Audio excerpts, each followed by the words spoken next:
Hey, if we can regather and everyone will take their seat. I trust you had a healthy and fulfilling lunch and are ready to re-engage for this afternoon. Appreciate Chairman Dubnick for standing in. As some of you may already know, Chairman England's mother-in-law passed away earlier this week, and he is dealing with the family matters now, so please keep the England family in your prayers. Chairman Dubnick, thank you for being here. Our next presenter is our state's school superintendent, Richard Woods, from the Department of Education. I believe he's going to join us online. Superintendent Woods, are you there virtually with us? Looks like I am. All righty. Well, the floor is yours. Okay. Well, again, I want to just say thank you to each and all, today and for allowing us to be with you. I want to provide you a brief update from the Georgia Department of Education before turning it over to our Chief Financial Officer, Russ Rome. And afterwards, we'll be able to answer any questions that the membership has. So let's see, I'm not sure who's running the screen. If we can go to the next slide. Okay. Looking at this, goes without saying the last 2 years definitely have been shaped by the pandemic and our ongoing recovery. With that being said, I also want to just say that, it's essential to recognize that we are not in March 2020. We have a lot more tools in our toolkit than we had then, and that being from widespread availability of vaccines to better preparation, infrastructure, and at both the school and the district level. Recognizing that, in-person instruction is the most effective option for the vast majority of students. And, I continue to reiterate that and firmly believe that as an educator myself. Every Georgia school this year has offered in-person instruction for, since the fall of 2021. We did have, a little bit of interruption at the beginning with the Delta variant. Today, as we began the second semester or second half of the school year, after the new year, we did have a brief interruption in some of our counties. This was not necessarily due to COVID itself, as far as having an impact on students, but it was in which when we had some short-term targeted closures that were based on staffing issues. And I want to iterate that it was a lot of what was based on the quarantining protocols at that time. And, we continue to push forward with that. Not only are we talking about teachers, but bus drivers, cafeteria workers, essential personnel that are, necessary to have our schools operational or face-to-face, environment. But that, as I said, we continue to move forward. Most, if not all of our schools are back open. So I'm, very pleased to see, say that, and, we'll continue to move forward and make adjustments as we have, but hopefully this new variant will kind of move through and we can level off pretty quickly, at least of what I've seen so far. But local districts, again, I want to reassure everyone, we are working to stay open for students, and at the state level, we continue to provide resources and supports, for each and all of our districts throughout the state. Next slide. Again, as we look at, combating, really, I won't say learning loss, but, the opportunity to learn throughout the state. That includes taking, decisive action to address the impact of learning loss opportunities and to get students back on track. That has been a priority for us, since starting back, is to make sure that our kids are not only just catching up where they need to be, but also ensuring that students that are ready to move on, that they push forward as well.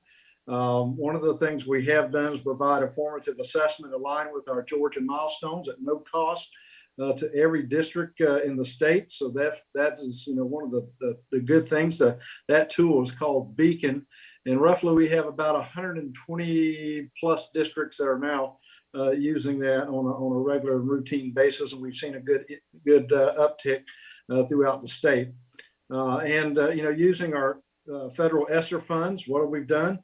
We funded state and regional academic recovery specialists partner with the Georgia statewide after-school network to expand summer and after-school learning.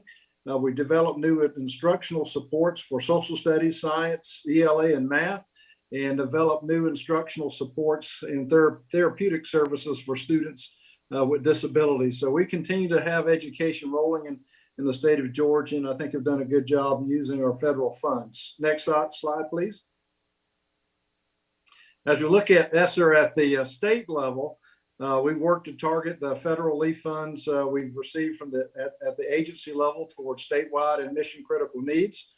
That has included establishing an Office of Rural Education and Innovation to support our rural schools and districts, funding retention bonuses for teachers and school staff, providing state level support for school nurses, psychologists, social workers, wraparound services, and military families, providing mental health awareness training, funding opportunity grants for school districts, covering the cost of teaching endorsements in critical area, providing $5 million to expand the school nurse program, and making sure that also that our kids are fed, whether they're inside the school or outside the school.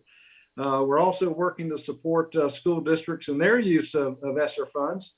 You can use you can use the link on screen to view the dashboard that was created by the Georgia Department of Education of the district level ESSER spending. And we're also working with the Georgia Partnership for Excellence in Education to identify and disseminate specific best practices. And that report will be ongoing and hopefully will be out relatively soon.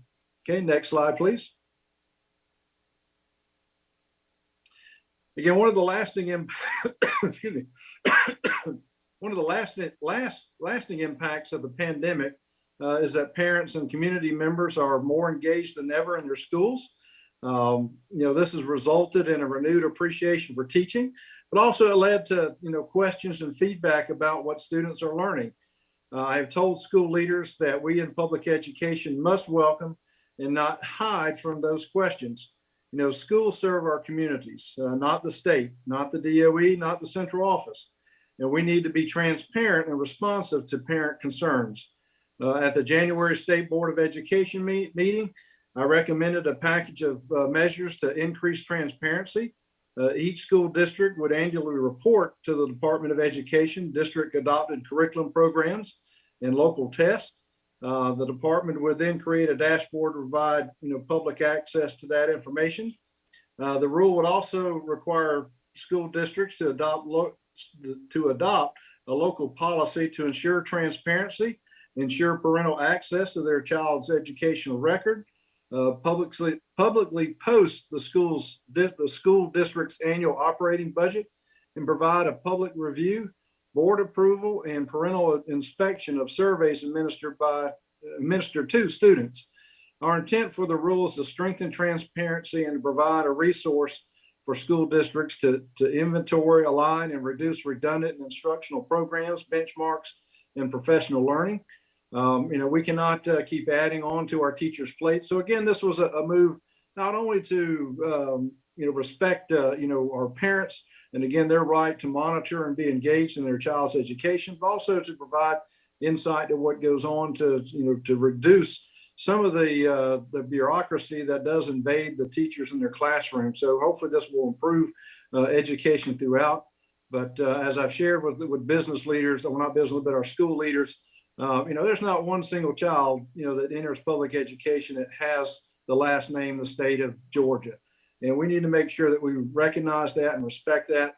The money and taxes that our community members and parents pay, that's what funds public education. So they have a right to be engaged in their child's education. We want to make sure that we honor that pledge and that cooperation.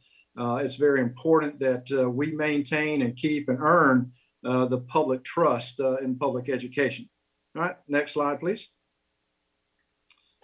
Again, likewise, I want to state that I strongly support the teacher raises and want to encourage the passage of that recommendation passed on by the governor. Supplemental increases for school staff and the full funding of the QBE formula, all which was mentioned in the governor's budget. And I appreciate the continued support of the General Assembly over the years and your continued support of public education. These measures will help immensely as we work to retain high quality educators and support staff within our school buildings. In 2020, 2021, we actually had a higher teacher retention rate than in the previous year. So I think the steps that we've taken and the proactive steps to support our teachers and educational staff definitely has played a big part. And I think the other things that I aforementioned will definitely help in that retention as well. At this time, I am going to turn this over to our Chief Financial Officer, Russ Groen. So Russ, I'll let you take it from here. Thank you, Superintendent. And thank you for the opportunity to present the governor's recommendations for our department's budget. Foremost, we are extremely appreciative of the governor and the legislature's continued consideration of the QBE formula and the K-12 funding. The governor's recommended budget includes restoring austerity, $2,000 teacher raises, and an influx of funding for buses. We are very appreciative of this, and we know that our districts are as well. Next slide, please. Now I want to cover a few slides to give you a quick overview of the significant changes to our fiscal year 2022 amended and our fiscal year 23 budgets based on the governor's recommendations. But before we look at the numbers, I think it's important to look at one of the most important cost factors of our QBE, which is our largest expenditure, which is the full-time equivalent student counts, which are obtained each March and October. An FTE is made up of 6 segments, which could be multiple combinations of our 18 QBE cost categories. Each of these cost categories is weighted differently, or in other words, funded at different amounts. Next slide, please. This slide shows the FTE QBE counts from fiscal year 16 through fiscal year 22. As you can see, we're experiencing growth from 2016 to 18. There was a slight decline and then it picked up, and in 2021, as y'all are aware, with COVID-19, we had a significant decrease of about 36,000 FTEs. In fiscal year 2022, we start to see these FTEs come back, and there's an increase of close to approximately 12,000. Next slide, please. This next slide shows the FTE changes by QBE program. As you can see, there's a significant increase, approximately 11% in kindergarten. Normally, this would result in a significant increase in QBE funding for our FY23. But as I will later show you, this is not the case, because any growth has been offset by decreases in some of our higher cost categories, such as EIP.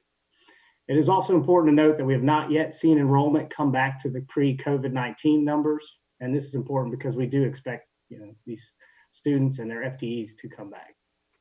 Next slide.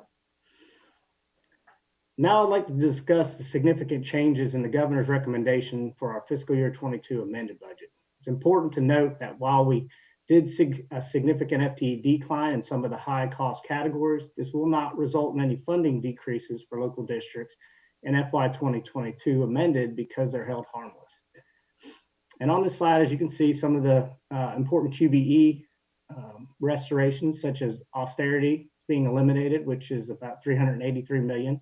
You've got the one-time salary supplement for the $2,000 teacher bonuses, which is about $318 million. There is a midterm adjustment calculated, you get 11,000 FTE growth that I noted earlier, which is about $93 million. We've got a state charter school supplement, $14.5 million, and our special needs scholarship, which is close to $3 million. Also in our budget, non-QBE, some important recommendations in this budget includes funding for 1,747 buses statewide. And this is approximately $188 million. And then there is a one-time salary supplement for non-QBE funded instructional staff, which is approximately $28 million. In our non-QBE grant, other programs, austerity is also restored, which includes our ag ed programs, GNETs, preschool disability services, RESA, state schools, CTE, and tuition for multi-disabilities. And this is approximately $5.5 million. And you'll see in our budget across the programs for the $5,000 state employee raises will be an influx of about $2.5 million. And then we've got finally in the amended budget, the restoring of funding for Georgia Milestones, As many of you may be aware, I think we were cutting our 22 budget by about $5 million. We have found other one-time funding sources to come up with about 2.6 million of that. However, we still need about 2.4 million in order to finish out the federally required law to test. Next slide, please. In our FY23 budget, it's very similar to our amended. We've got the austerity being eliminated of about 383 million. You've got the $2,000 pay raise, which will actually change the statewide teacher salary scale. That'll go into effect September 1st, 2022, and that's approximately 287 million. You've got our T&E training experience for teachers formula increase of about 43 million. Teachers retirement system adjustment, I believe 19.81 to 19.98%, which is about $13 million. You've got our state charter schools supplement and FTE growth, about 40 million. Our special needs scholarship as an amended, an additional 3 million, and our increase for our charter system grant, which is about 4.2 million. Next slide. Other non-QBE program significant is similar to the amended. As I said, the austerity cuts and the other grants are being restored with about 5.5 million. We've got the increase for the state employees across all our various programs of about 3.5 million. There is an increase in funds for employees to allow for up to 40 hours of earned annual leave of about 672,000. There's an increase for the increased contribution rates in the ERS retirement system for about 1.5 million. And then there's the $2,000 pay raise for the instructional staff in some of our non-QBE categories, which is also effective September 1st, 2022. And lastly, in our 23 budget, the major change is about $7.6 million for our sparsity, RTF, or residential treatment facilities, preschool handicap, GNETs, nutrition, pupil transportation. These are our other grant, and these are formula FTE type increases as well. Next slide. And that's all I have, and I'd be happy to answer any questions on the superintendent. Thank you. Thank you, Mr. Roan. We do have a couple of questions. First comes from, is it Donahue? Representative Donahue. Sorry, I thought it was Chairman Knight in front of you for a second. Representative Donahue, go ahead. Thank you, sir. This is for Superintendent Mr. Woods. Last year, I had a constituent asked a question or two, and we asked, and now a year later, I would just like to ask one or two. Dr. Woods, can you confirm that the Georgia Department of Education does not use any Georgia taxpayer dollars to encourage children or their teachers to be taught that certain characteristics inherently designates them as either being privileged or oppressed within the K through 12 system? And for an example, let's say guidance counselors. I've just been asked that question several times, and I thought I wanted to at least ask that here. Mm-hmm. Well, as far as the State Department of Education is concerned, the question is no. One of the things we've looked at, we've already looked at our standards, again, what we issue and what our expectations are, and whether that's from counseling, to all of our academic classes. We've looked to make sure that we do not promote anything that you've mentioned. Also, one of the things we looked at as far as teacher training and trainings that we sponsor at the Department of Education that we don't, and that we don't accept money that requires the acceptance of anything that you've mentioned as well. Again, now as far as local districts and with a curriculum, I can't necessarily speak to that on a district by district basis, but as far as the department is concerned, we do not push that forward. Our job is to educate our kids, provide them a great education, focus on reading, math, being able to articulate and just receive the information that we push forward in our standards, and that is the only expectation we have. And one more, I appreciate that. So you said basically no, correct? That is correct, yes. Okay. So with that, I guess what I'm saying is Georgia funding the social emotion learning program? Or is it where you would say that we're promoting that? as far as social SEL, I don't think that I would say that we support that. I mean, we do have some things such as suicide, or at least attempted suicide, in areas of trauma that we have traditionally been in support of. But again, what individuals that I believe that we're talking about, and that's not something that we push forward with the social and emotional learning, or it could be DEI. I mean, there's various names that this may fall under. But what we do look at is the well-being of each child, and so there are things, whether it's drug addiction, or some of our health standards. We just trying to make sure that our kids are living safe lives, and so to that end, I guess that would be the only thing that I could say that potentially could fall under or consider that. But that's something we've been supporting for years, and just looking after the safety and well-being of our children. Thank you, Representative Dudnick. Representative Oliver. Thank you, Mr. Chairman. Direct my question to Superintendent Woods. You referred to the ESSER monies, and I wasn't listening closely enough. I think that relates to the CARES, COVID Rescue Act, all federal money you receive for the pandemic. And am I correct? I'm a little confused about this. None of the federal CARES COVID Rescue Act money is reflected anywhere in our budgets, that's totally a separate spending and budget items. Am I correct about that? That would be correct, yes. Is there a piece of is there something you could give us that would tell me how much CARES Rescue Act money, COVID money, came to the state of Georgia for education, and what went to your office and what went to the 180 sort of school districts? One of the issues is the loss of education achievement during the pandemic. Mm-hmm. And I'm aware of the metro area study, but I'm not aware if you or anybody has done a comprehensive study of all school districts to really understand what the educational loss may have been, and did it impact, which we assume it did, poor children more significantly.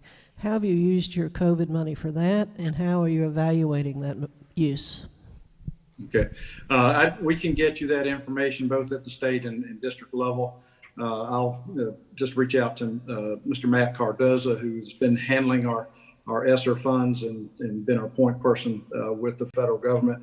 Looking at that, as I mentioned, I think we are having a study made by the Georgia Partnership in Excellence in Education, and they are creating a third-party study of the spending that has taken place with this funding. And so once that study is complete, we'll be pushing that forward, and we'll make sure that each member of the General Assembly, the governor, lieutenant governor, State Board of Education has that in their hands.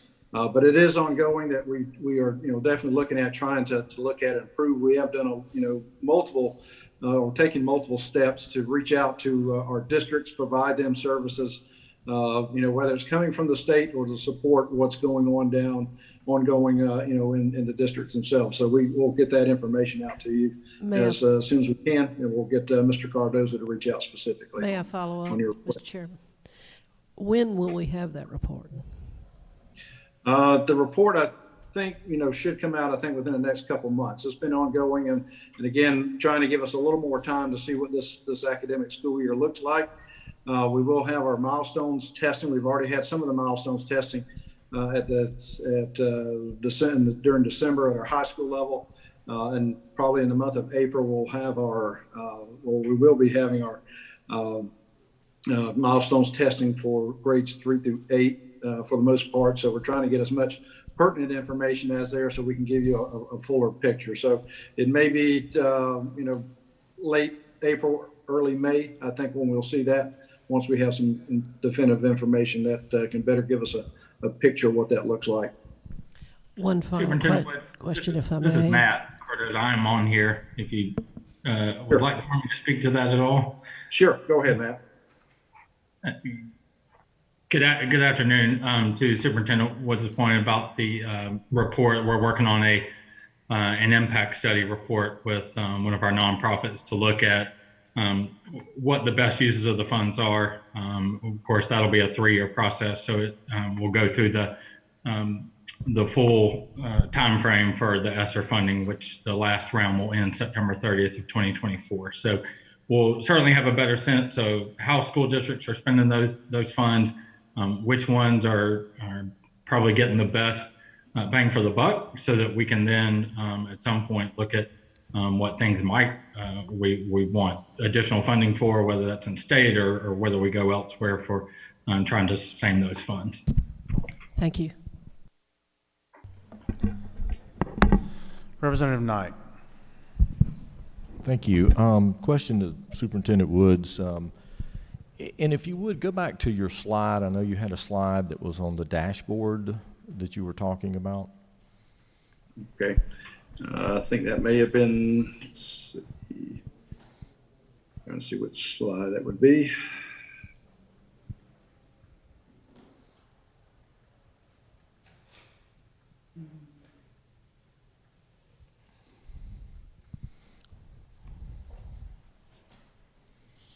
It was slide, could be slide 4. I'm trying to think there.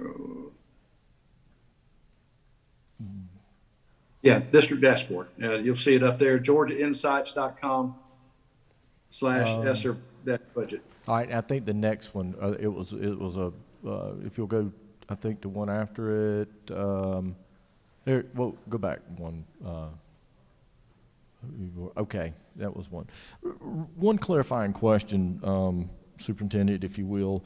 But you had mentioned when you had talked about the question as far as some of the issues that Representative Donahue had asked, that was no longer going on in the department, Georgia Department of Education, and that your standards, did not reflect, that curriculum or those issues, but you said you could not speak to the local school system. So I guess one clarifying question that I have is, if the state standards are there, then are you saying that the local school boards or the local school systems aren't following the state standards?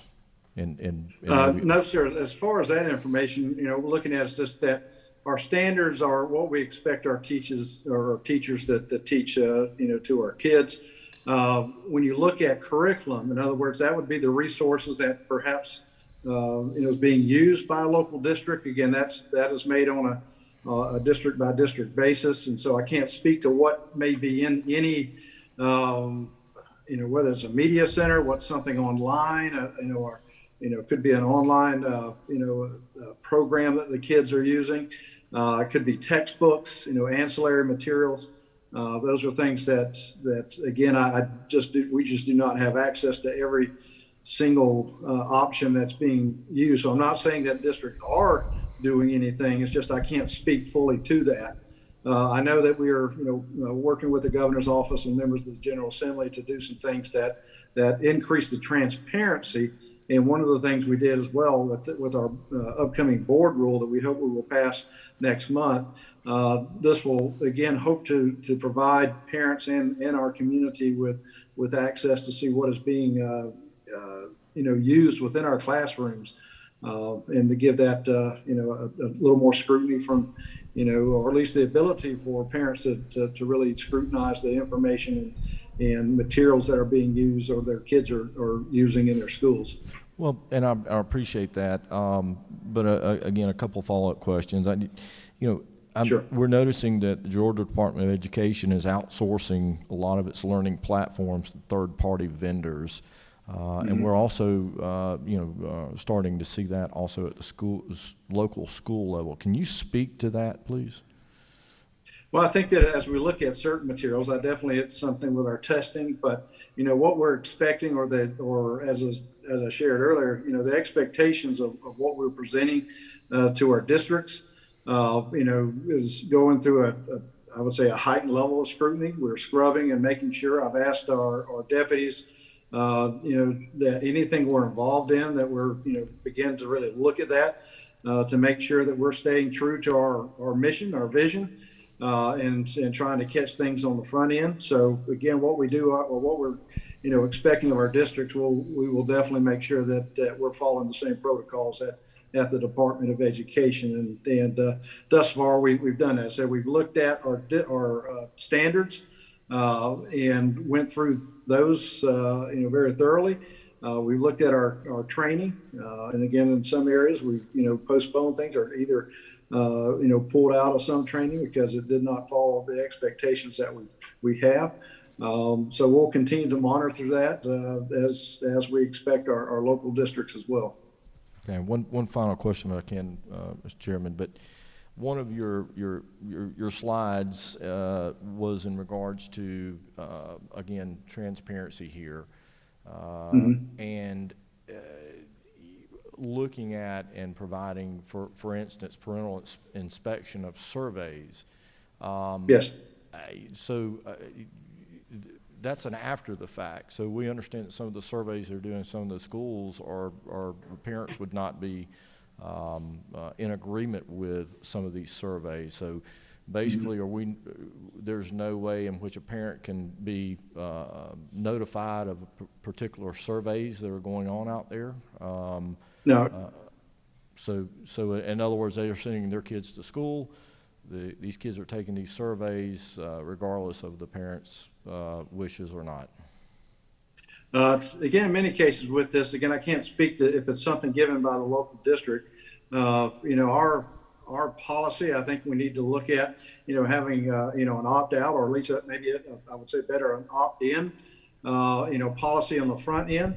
It is our expectations that with the surveys, again, this is typically third-party surveys, that questions would be posted before a child, takes this. That way, if a parent did disagree with their child participating, they would be so on the front end. So, we're looking to make sure that we're being proactive and that parents have a front view instead of a rear view of the items that I mentioned. So that'll be ongoing, and again, trying to work to see what legislation will come up. But as far as looking at the current board rule that we proposed, I'm looking at that this will be on the front end, and where parents will be able to see what questions are out there on the front end and see if they would prefer their child to participate or not participate. Thank you. Superintendent, this is Matt Dubnik. We have a question online. Really, I think it's going to be a two-part comment from Senator Orrock that's probably going to require you to provide some more information. Okay. From Senator Orrock, thank you for your leadership in public education. Can you provide a deeper look at retention rates? Additionally, Georgia Partnership for Excellence in Education strongly promotes workforce needs being met by our educational systems. Can you share info on K-12 and workforce prep? And in the interest of time, I'm going to turn it over to Chairman Tillery, and Superintendent asked that you provide that information to Senator Orrock since we are running past time. Sure, we'll be glad to get that out. Superintendent, I have one final question for you. You mentioned earlier on some other previous questions that some of the things that were mentioned, some of the questions asked that there were no state standards that address those things. Does the department scrutinize or investigate when a local system deviates from the state standards, and is there any penalty for that? Well, again, when you look at the deviating from state standards, of course, a lot of this, it's specifically in grades K or 3 through 8, that's falls in line with our Milestones testing in high school. Within the courses that have an end of course test that falls in that nature. If there's something that is not being taught or being tossed out, definitely have concern with that. I mean, in the past, we typically have not had issues of districts not following the expectations that we have on the state level in our courses. But of course, if that were to come to our attention, we would address that within the district by district. Case wise. Superintendent, thank you very much. We've gone past our time, and out of respect for our next presenter, we want to thank you for being with us today. All right, we appreciate it, and if we can be of any help, always feel free to reach out either to myself, Russ Groen for finances, Dr. Tiffany Taylor, or Matt Cardoza, who leads our policy teams across the way. Thank you very much. And at this time, we ask our chancellor to come up and talk to us about the university system. Podium is yours. The mic is hot.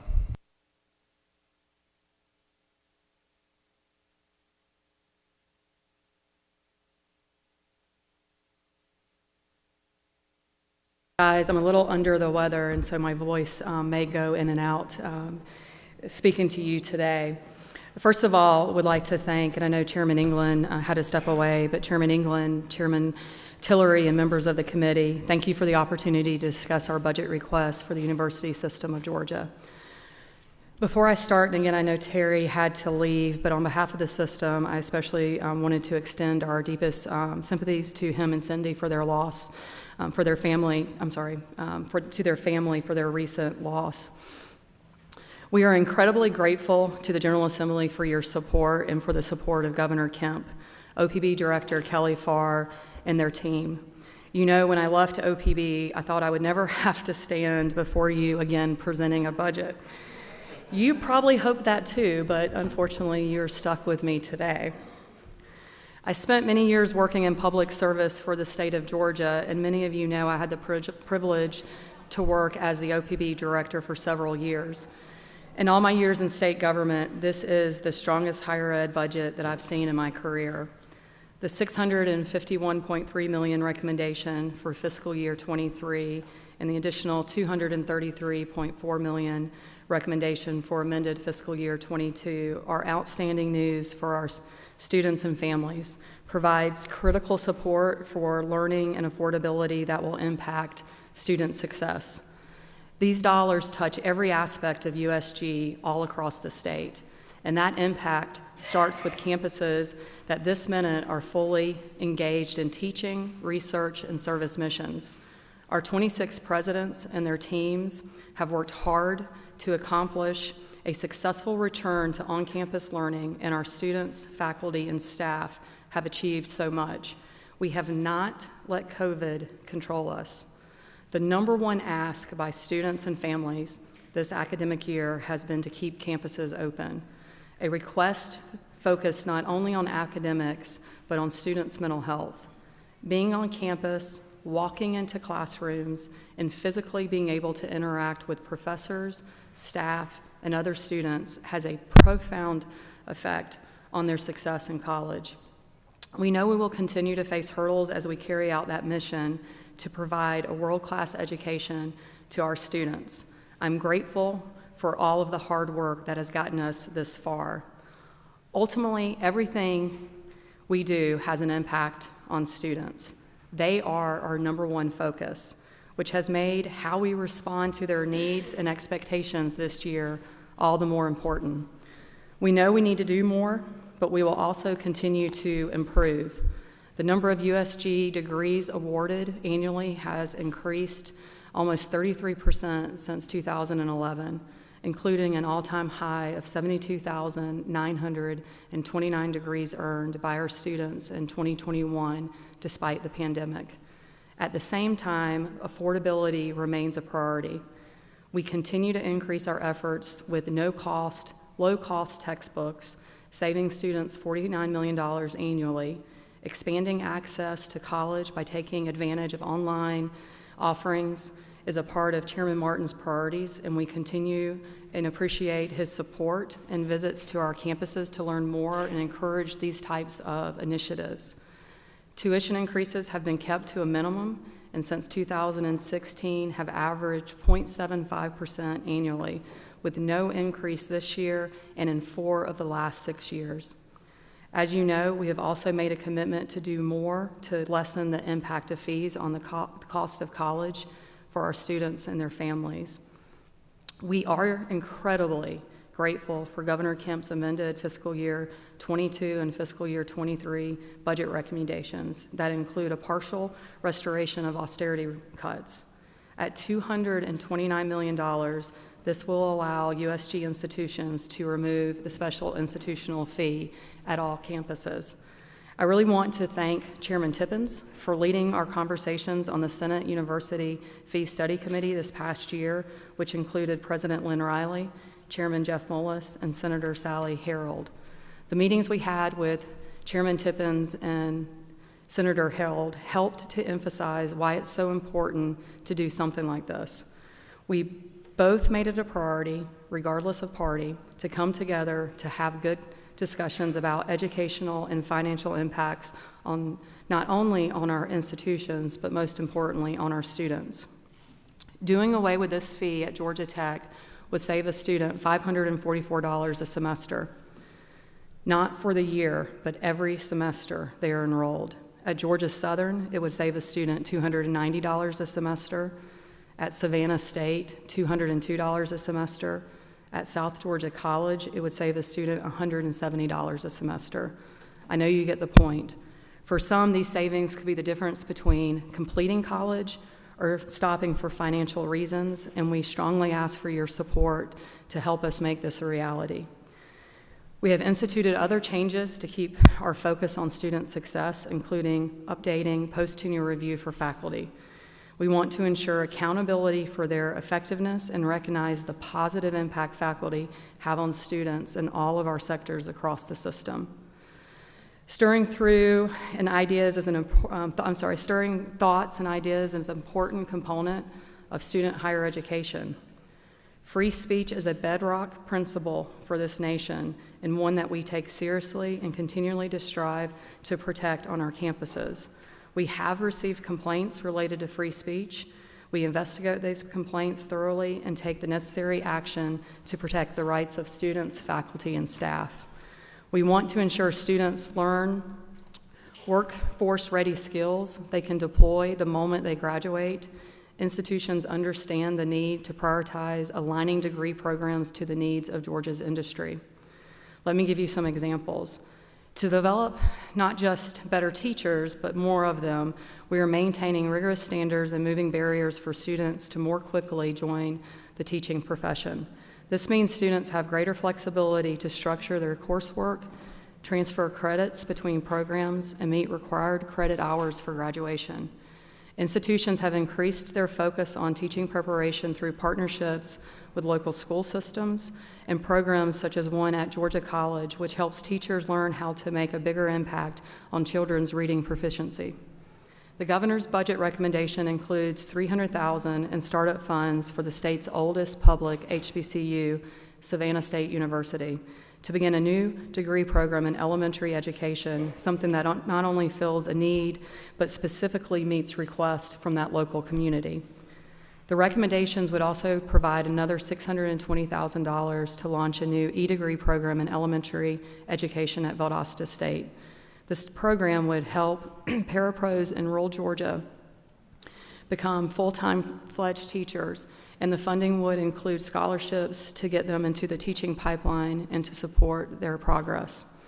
To keep expanding the reach of similar programs, the USG has system-wide agreements with the Technical College System of Georgia, which guarantees the credit transfer of 28 TCSG general education core courses. Institutions are also starting and expanding similar agreements for programs in high-demand careers. What does that look like? At Kennesaw State University, for example, students have a direct pathway from an early education program at Georgia Northwestern Technical College to a bachelor's degree in elementary education. Again, I know Chairman England is not here, but I also really wanted to emphasize the recommendations in the governor's budget would have a significant impact on expanding agricultural education capacity, research, extension services across the entire state. This means an additional $1.2 million for Fort Valley State University to increase services to farmers and communities in middle and rural Georgia, part of a land grant match that I know Representative Bentley is passionate about. It also includes $1.15 million for an integrated precision agriculture initiative at UGA's Agriculture Experiment Station and $632,000 for the Ag Tech Research Program at Georgia Tech. Why is it important? It would help our ag industry make better use of technology and data to improve ag production. These are initiatives that will make an impact on rural Georgia and our state's economic development. Among other capital improvements, the governor's recommendations would also help upgrade facilities at ABAC. Many of you know President Bridges is retiring, and we thank him for his service to the state. the system, and especially his students. Nurses also make a huge difference, and Georgia faces a nursing shortage that impacts our communities and has only, has only been made more acute over the past 2 years. We have work to do in meeting the state's nursing needs, and it's already started. Institutions have increased nursing cohort sizes by an additional 750 students since last year alone, with expectations to add another 620 students over the next 5 years. Beyond these commitments, additional support of $1.2 million in the governor's recommendations would make a significant investment to expand USG's nursing programs beyond even those plans, quickly getting even more nursing candidates into the workforce pipeline. At the same time, partnerships with private providers has helped us increase the impact of these programs, giving nursing students hands-on experience and industry-desired skills that they can put to use immediately. This includes at KSU, where an $8.7 million donation from the Wellstar Health System will double nursing enrollment to the tune of 500 additional students over the next 5 years. In South Georgia, it's Phoebe Putney partnerships with Albany State and Fort Valley, including $240,000 donation last August to Fort Valley startup for a new Bachelor's of Science in Nursing program. We're much appreciative and supportive of the work from Senator Freddie Powell Sims has done to support us in these initiatives. Institutions in rural Georgia have focused on starting new nursing degrees and expanding related programs to address needs they say they see in their own communities. Georgia Southwestern is developing a new nursing associate's degree. Middle Georgia State is expanding its own associate's degree in Dublin. The University of North Georgia is approved to offer a Nexus degree. At the College of Coastal Georgia in developing a pathway program for military medics to complete a nursing's associate degree. We also appreciate Governor Kemp's support in allocating $3.1 million federal GEARS funds towards supporting students and expanding nursing programs. Middle Georgia, Fort Valley, and Georgia Southwestern will all use these grants to create and update simulation labs for nursing students and expand educational healthcare facilities. This will make a significant impact towards increasing the state's desperately needed healthcare workforce. Across the university system, campuses have a renewed focus on aligning degrees to industry needs, not just in nursing and teaching, but in everything from logistics to aviation. Chairman Knight has been instrumental in prioritizing our state's aviation training, as has Chairman Tillery. We are grateful for their encouragement and support of great pilots and maintenance experts coming out of Middle Georgia State's flagship aviation school. Institutions understand they must listen to labor demands and work with local communities and employers. With the help of UGA's Carl Vinson Institute, local communities will soon be able to use a new data tool to see the gaps in supply and demand for entry-level jobs requiring bachelor's degrees across the state.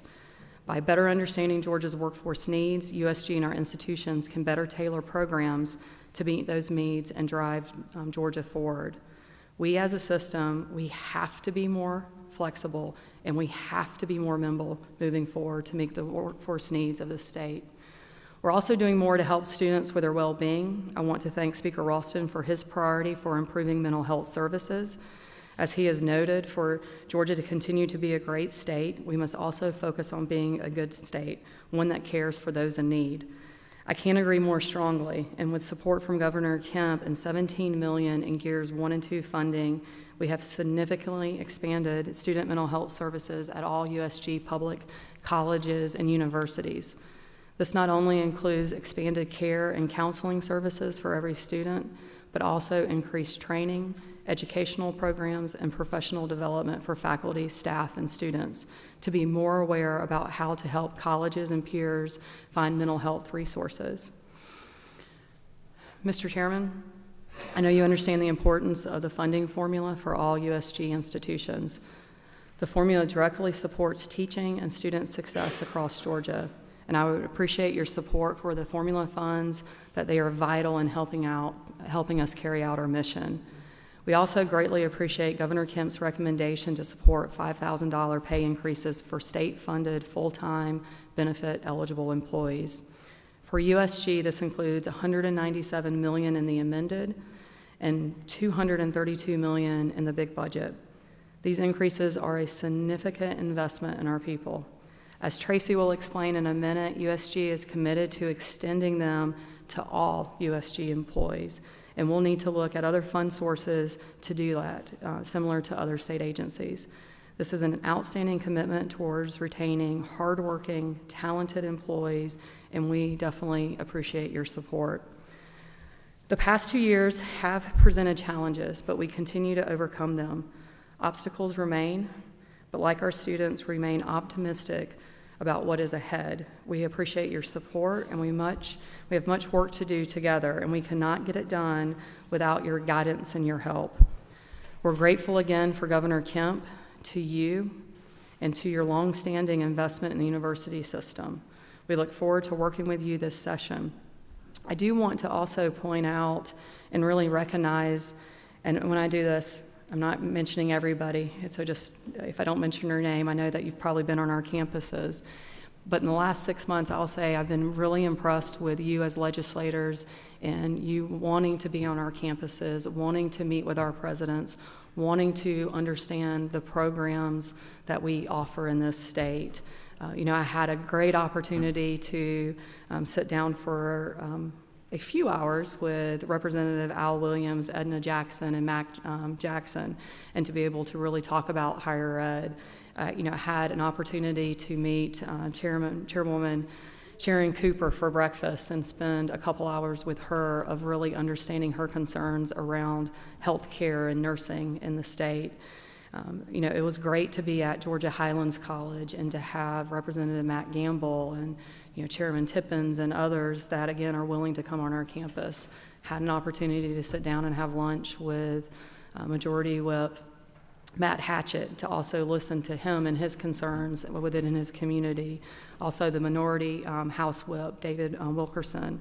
Again, I can go on and on and on, and being able to have the opportunity to work with Dean Calvin Smyrie, and he will definitely be missed from us because he was a huge supporter of higher ed. I wanted to end by saying all of that I hope you as legislators know that you are always welcomed to come to our office. I would encourage you to kind of bypass our office and really get on our 26 campuses, because it's our presidents who are really, that have the tough job in having to manage our institutions on a day-to-day basis. I'm going to turn it over to Tracy, and she's going to walk through some specific budget recommendations.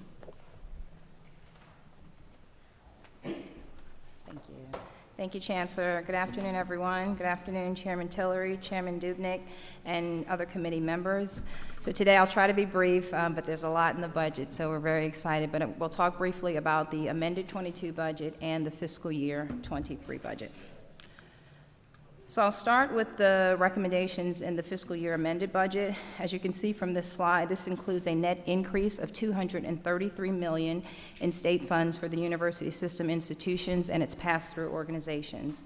These changes are reflected on pages 315 and 319 in your budget book.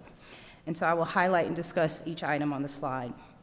The first item is a total increase of $196.7 million across all programs to provide $5,000 salary increases to state-funded full-time benefit eligible employees. The university system is committed to providing this increase to all full-time benefit eligible employees, and will look to other fund sources to cover the difference. Just of note, these fund sources include grant funding, departmental sales and services, as well as fees assessed to support auxiliary enterprises. We are very grateful, Teresa said this, and I can't stress it enough, very grateful for the governor's recommendation to provide this funding. We know it will help the University System of Georgia to retain talented faculty and staff. The next item is a $26.8 million in cash funding for 10 projects across the various institutions. The majority of these funds, or $4.6 million, are for furniture and fixtures and equipment for buildings that were previously constructed with GEO bond funds. These were in the Fiscal Year 22 Appropriations Acts. Some of the examples include the Brandy Gym at Dalton State, the Jack and Ruth Ann Hill Convocation Center at Georgia Southern, as well as the Nursing and Health Science Simulation Lab at Albany State University. The equipment for the 7 facilities were originally included in the Fiscal Year 23 amended capital request, but they're being recommended in the funding for the amended in the operating budget. Also in this amount is $5 million for 2 linear accelerators at Augusta University Cancer Center, $5 million for Georgia Research Alliance to provide research and equipment and infrastructure, and $1.3 million to equip the 4th floor of the expanded College of Science and Math building at Augusta University. The next addition is $1.15 million for the Integrated Precision Agriculture Initiative at UGA's Ag Experiment Station. This initiative has focus of using new technologies and big data to improve the efficiency of agriculture production through better decision-making and use of resources. These one-time funds would provide for infrastructure renovation, equipment, an international conference on precision agriculture, as well as targeted seed grants to faculty and startup and basic research that faculty members can then leverage to win external grant funding. Of note, funding for faculty positions to support this initiative was provided in the Fiscal Year 23 budget and will be mentioned later during the presentation. The governor has also recommended $1.2 million to support state fund matching requirements for Fort Valley State University's federal land grant match. As a part of the 1890 land grant system, Fort Valley annually receives federal funding for agriculture and research and extension work. This federal funding has increased significantly over the last 2 appropriation cycles to $7.4 million in Fiscal Year 22. The annual allocations are contingent upon the state of Georgia providing dollar-for-dollar match for these additional funds, and they will ensure Fort Valley is able to assess all the federal funds available to it.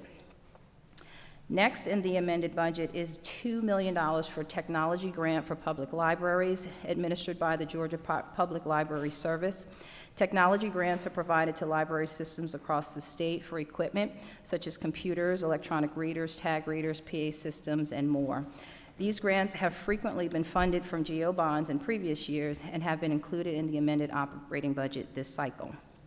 Next is the addition of $2 million in one-time funds for Skidaway Institute of Oceanography for refit of the research vessel, or RV Savannah. The RV Savannah supports basic research and applied research and is used by faculty and students from UGA as well as other USG institutions. This steel-hulled vessel is about 20 years old, and this funding will support a midlife refit. The addition in the state funding for the institution in addition to the state funding, the institution is contributing a matching $2 million for a total of a $4 million project. USG has identified a number of enhancements that will increase research capabilities of the vessel and will be done in tandem with the refit. Another recommendation is the approval of $945,000 the removal of $945,000 for the Georgia Cyber Center related to the creation of a rural coding program. This funding was actually provided in the Fiscal Year 22 Appropriations Act, but spending will not occur until at least Fiscal Year 23. And lastly, these agencies, the 3 agencies attached to the Board of Regents for administrative purposes, have received a combined $4.4 million. Specifically, the 3 agencies are the Georgia Military College, the Georgia Public Telecommunications Commission, and the Georgia Commission on the Holocaust. The budget increases provided funds for pay increases at these 3 attached agencies, as well as enrollment growth and T&E, or training and experience, at the Georgia Military College Prep School. Again, the governor's recommended budget represents an increase of $233 million for the amended budget. So moving on to the Fiscal Year 23 operating budget, which can be found in pages 319 and 325 of your book, the governor is recommending a total net increase in state funds of $651 million to support the system. The next 3 slides will list the adjustment to the USG's budget. So here we have 4 statewide spread adjustments related to pay and benefits. These lines are found within all programs within the Board of Regents budgets, but are summarized on this slide. So the first is the $231 million that's included to provide $5,000 in salary increases to state-funded full-time benefit-eligible employees. It's a lot to say. Our total estimated budget to provide these funds for all employees is roughly $320 million. And so we will look to our other fund sources to include some of the sources I named earlier to the tune of $110 million to make certain that all of our employees are provided with this pay increase.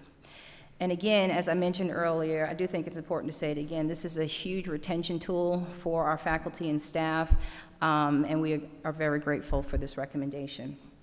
The next item is $9.3 million for increased employer share of health costs for the university system employees and its retirees. The Board of Regents provides health care coverage to approximately 44,000 active employees and retirees under the age of 65, and additionally provides health care coverage for almost 20,000 employees in the exchange program. The $9.1 million increase in the budget covers increased premium costs and growth in the number of retirees that are subsidized by the university system. Our premium cost increases are driven by mainly three items: growing specialty trends in pharmacy costs, rising catastrophic claims, and increasing behavioral health claims that we saw rise during the pandemic. The number of covered retirees also grew by about 4% year over year. To bring down costs to the state, we made three primary changes to our healthcare plans: an increase to pharmacy out-of-pocket costs for specialty drugs, an increase to out-of-pocket cost maximums for our HSA plans, and an increase to employee premiums. Employer healthcare costs from 21 to 22 are expected to increase about 6.5%, according to the PricewaterhouseCoopers Healthcare Trend Report. And the USG institutional costs are actually projected to increase about 2.5%, which means we are trending more favorable than national comparisons. The next common change is a $2 million increase to reflect the changes in employer costs for TRS and ERS employees. The fiscal year 23 TRS rate increased from 19.81 to 19.98, which creates a $1.6 million in state funds impact. The impact of the changes to TRS total $445,000 for the USG and include a rate increase, COLA adjustment for retirees, and an increase to our $400,000 match. So we are out of time. We are out of time. You are. We have several questions, so if you don't mind, I'm going to cut to your. Thank you. Thank you. Chancellor, it's like you've been here before. And Tracy, thank you for your comments. We have several questions, and we're going to try to get through them quickly. Members, there are 3 questions on the board. If you need to ask your question, please feel free to do so. If you don't, please turn off your light. I will start with Senator Dean Burke. Thank you, Mr. Chairman. I'll be very brief. Several years ago, we passed legislation developing the Office of Health Strategy and Coordination, and Grant Thomas is doing a great job in that position. You spent a lot of your presentation on the nurse shortage challenge, and the only reason I've not been beating your door down about that issue is I've been dealing with it at my hospital for the last 6 months. I have never been contacted with as many people as I have in the last couple of months about that issue from people throughout the state. And again, the only comment I want to make is I know Commissioner Dozier's in the room, the nursing board, the hospitals folks, all of these people need to play a part in this developing a strategy. And one of the things that state government hasn't done very well is organizing these different people that are reacting to a problem and making sure we're not duplicating efforts, that we're not leaving something out that's super important. The education pipeline is important, but also the work-life balance of these nurses, their child care issues. It's a super complex issue. but it in my mind is one of the areas that is a great challenge to our state going forward. This is not a one-year problem. This is a long-term problem, and I just want you to know that we in the Senate, and as I know the House has this as a priority issue, and we look forward to developing a strategy, working through Director Thomas and his agency to make sure everybody's at the table that plays a part in it. Absolutely, and I appreciate the comments. I will let you know that we are trying to do a better job, to your point, of working with all of our partners. There was a meeting right before Christmas that Commissioner Noggle led through DCH of getting all of us at the table. Grady Hospital was there. Also, staff met with the Hospital Association this week. We have a new academic officer, Dr. Stuart Rayfield, and have tasked her to be super focused on this, and she's meeting with all of the deans of our healthcare related schools throughout the state. So I do make a commitment that we know we need to do better, but I also want to give a shout out to the nursing board with the changes that they propose. That is significant, of changing those ratios that will allow us to be able to produce more nurses in the state. That's Chairman Knight. Thank you. Chancellor, thank you for your work and what the university system has done and continues to, I hope, be a good stewards of a lot of money and, quite frankly, the investment that we put into Georgia's education, because it is a true investment, and the return on investment is very important to citizens. One, a comment. Apparently our health cost has gone up, as I heard that, particularly in prescription drugs, specialty drugs. That is an issue.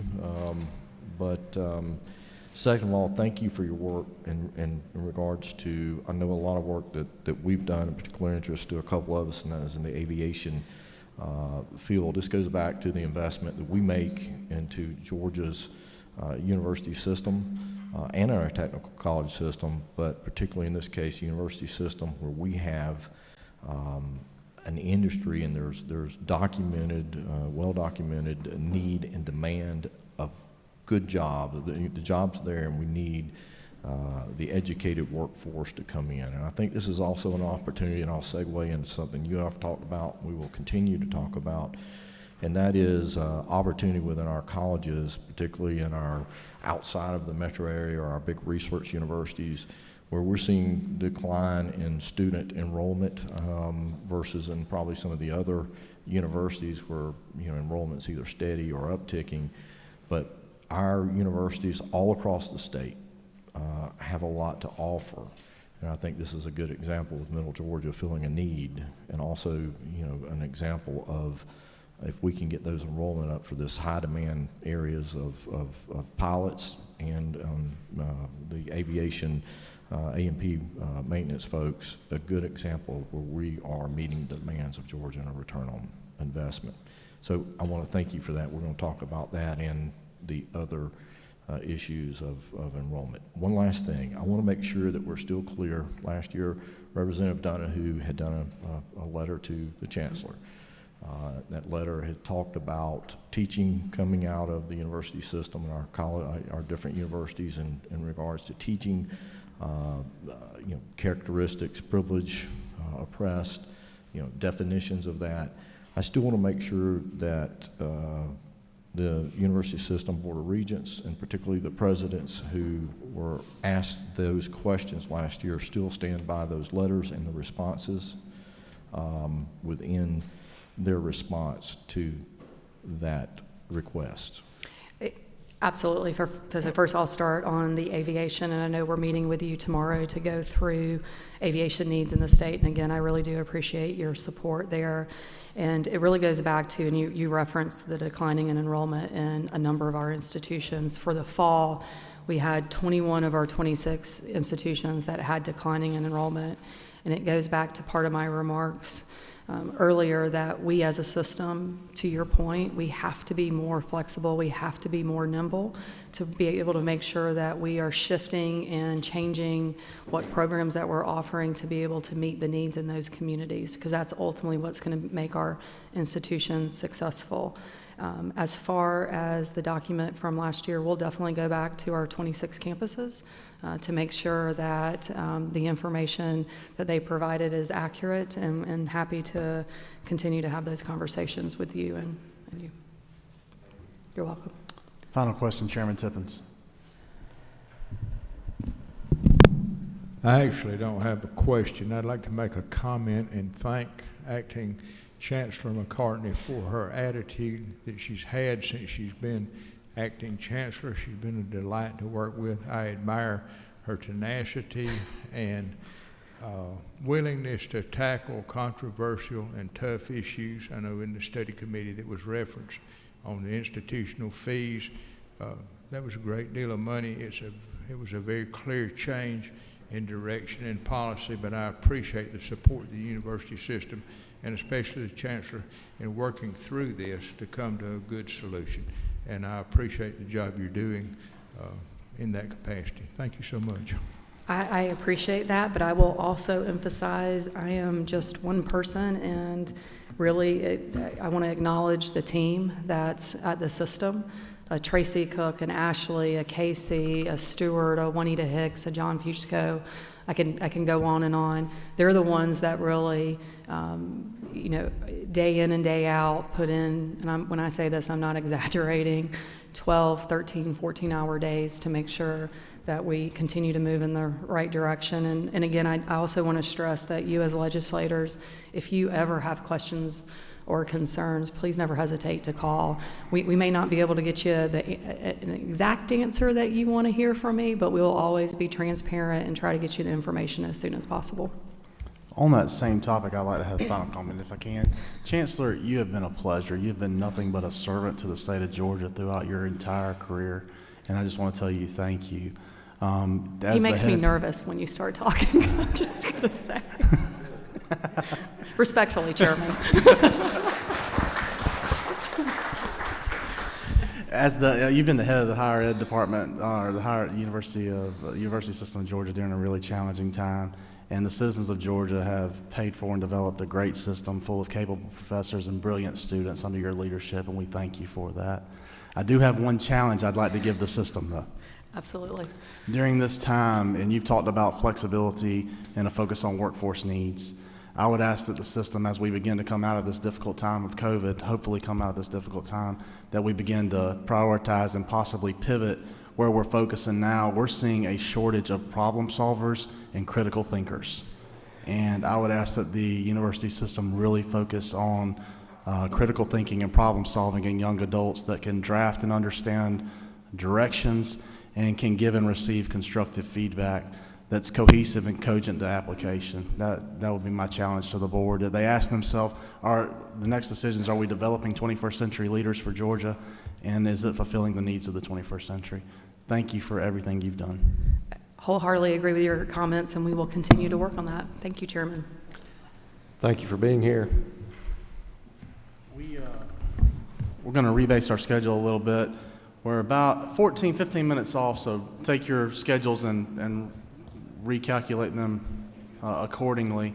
Our next presenter will be Commissioner Greg Dozier from the Technical College System of Georgia. Commissioner Dozier, I'm going to ask, if you don't mind, please prepare your comments that you can have questions at the end, because with education making up slightly around 54% of our state's budget, there are a lot of questions on our educational matters. Mr. Chairman, I'll absolutely do that. That means I'll go pretty quickly through this PowerPoint. I do have a 4-minute video at the end if we have time. It's a great example that I think Mr. Burke will really appreciate. It's our nursing student of the year, and if I have time, I'd love to show that, but I'll go as quick as I can. If I go too quick, y'all slow me down though, because that's my goal, is to be able to take questions and that.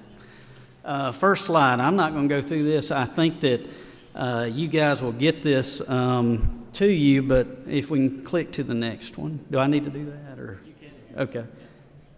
Just this error right here? Okay.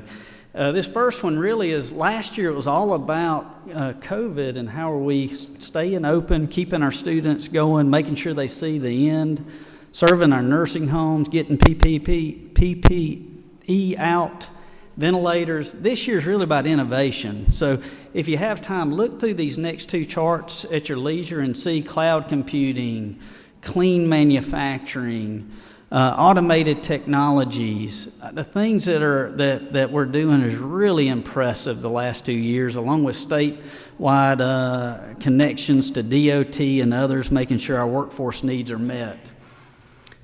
This right here, I want to get to the end because at the very end we have a slide of a video of Miss Elizabeth Rodriguez. She's our Student of the Year. You all know that Kia partners with TCSG and provides a free vehicle to the Student of the Year. And Miss Rodriguez was that winner this year, and her story is just phenomenal, so hopefully we have time for that. Below that is Miss Casey Corbett. She was our Instructor of the Year. She does a phenomenal job. When you look at it, I think it's really important on key metrics, and you see Mr. Dusty Powell in that picture. Dusty is a graduate of Northwest Georgia Technical College. He now works at SpaceX. But more importantly is our student is average 26 years of age. That's down from 33 from years ago, from last year 27. So we're moving, in my opinion, the right direction where TCSG is a first option for our students to meet the workforce demands. The average years of service in the workforce, even though we have a young population, is still 9 years of work service. 51% of our students are first-generation college students. You see the demographics there. You see that 74% of our our students have a job. But the great thing that we're so proud of, and we say this each and every year, is 74% graduation rate, 99.1% placement rate, and 86.8% in field. The next slide here is just a real neat one. Thomas Dickerson's one of our students. He is the youngest person ever invited to SEMA. That's the Specialty Equipment Market Associates. They have it out at Vegas every year, and he was brought out as a young gun. He restored through the program at Athens Tech his 67 Ford Shelby GT350. He fabricated it. He did 3D printing to rebuild a lot of the components. He rebuilt the small block, transmission, the differential. He painted the vehicle himself. He upgraded it to have auto locks. But that's just some of the work that the students across this state are doing is just phenomenal, and they're being recognized. When you look at who we're serving, last year we served 294,000 students. When you look at that pie chart, the biggest area is our technical ed side, 133,000. With our customized training being the orange, that's right at 82,000. Our WIOA funding, 19,000. Our adult learner, 27. And our quick start program, 32,000 folks. The next slide gives you a history of our enrollment and our graduates. The main thing I want to point out is let's see if this, I don't know if I have a pointer or not. Oop, what'd I do? Just mess myself up. The main thing on there that you can't see anymore is right here is this year. We had 34,952 unduplicated graduates. Obviously, that's down because of the last 2 years and what we experienced. It's down from last year at 35 unduplicated and 37 the year before. But what's really important is I said we're getting our students to the end. If you look before that, we had higher enrollment numbers, up to 151,000, but no other year have we had unduplicated graduates as high as we had last year besides the prior 2 years. So when a student comes to TCSG, we're not just making sure they come to us, we're making sure they actually graduate with the skill set they need. I'm very, very proud of that. I never would have thought that our number of unduplicated graduates, 34 at 133,000, look back here, 134,000, and we were below that. 151,000, we were below that. That's a testament to our great colleges, our presidents, our staff. They do an awesome job for our communities, and I just couldn't be more proud. Breaking down our technical education side, one of the things that we really try to look at is dual enrollment in our traditional student and what type of courses are they taking. Of our technical education, 27,531 were in dual enrollment last year, and 32% of those students took a technical course while they were in dual enrollment. Of our 105,000 traditional students, when we looked at the high demand areas that we all focus on, 70,997 took a high demand technical course while they were taking their traditional pathway. Just to give you an example, last year we looked at those same numbers and I presented them to you. We had 108,000 students last year in that traditional area, so we did drop a little bit as the prior slide showed. But of the 108, we had 67,693 students that took a high demand course. And so it's really awesome. Once again, our college presidents, our counselors, they're really making sure that our students know the opportunities and how it matches up with the jobs that are available. And looking at our awards, these are duplicated. So somebody could earn a couple of TCCs, a certificate, which add up to a diploma, which may add up to a degree. So these are not unduplicated. These are duplicated. But to give you an idea, we had, when you add those up, it's 61,770 awards last year. The prior year, even though we had more students, we had 59,235 awards. And the year before that, when we actually had the highest number of graduates, if you remember, we were pretty close. We had 61,180, but just a reminder, if you caught that, 2 years later with fewer students, we still issued more total awards, meaning the students that leave TCSG are higher skilled, higher qualified for our workforce. We've already talked about the 34 graduates. Next slide is just a quick slide to say the focus of our colleges are those high areas. The light blue is this past year, the dark blue is the prior year. I won't go through each of those, but you see CDL, construction, health science, practical nursing, welding, all of those had slight increases. We're focusing on those areas that are important.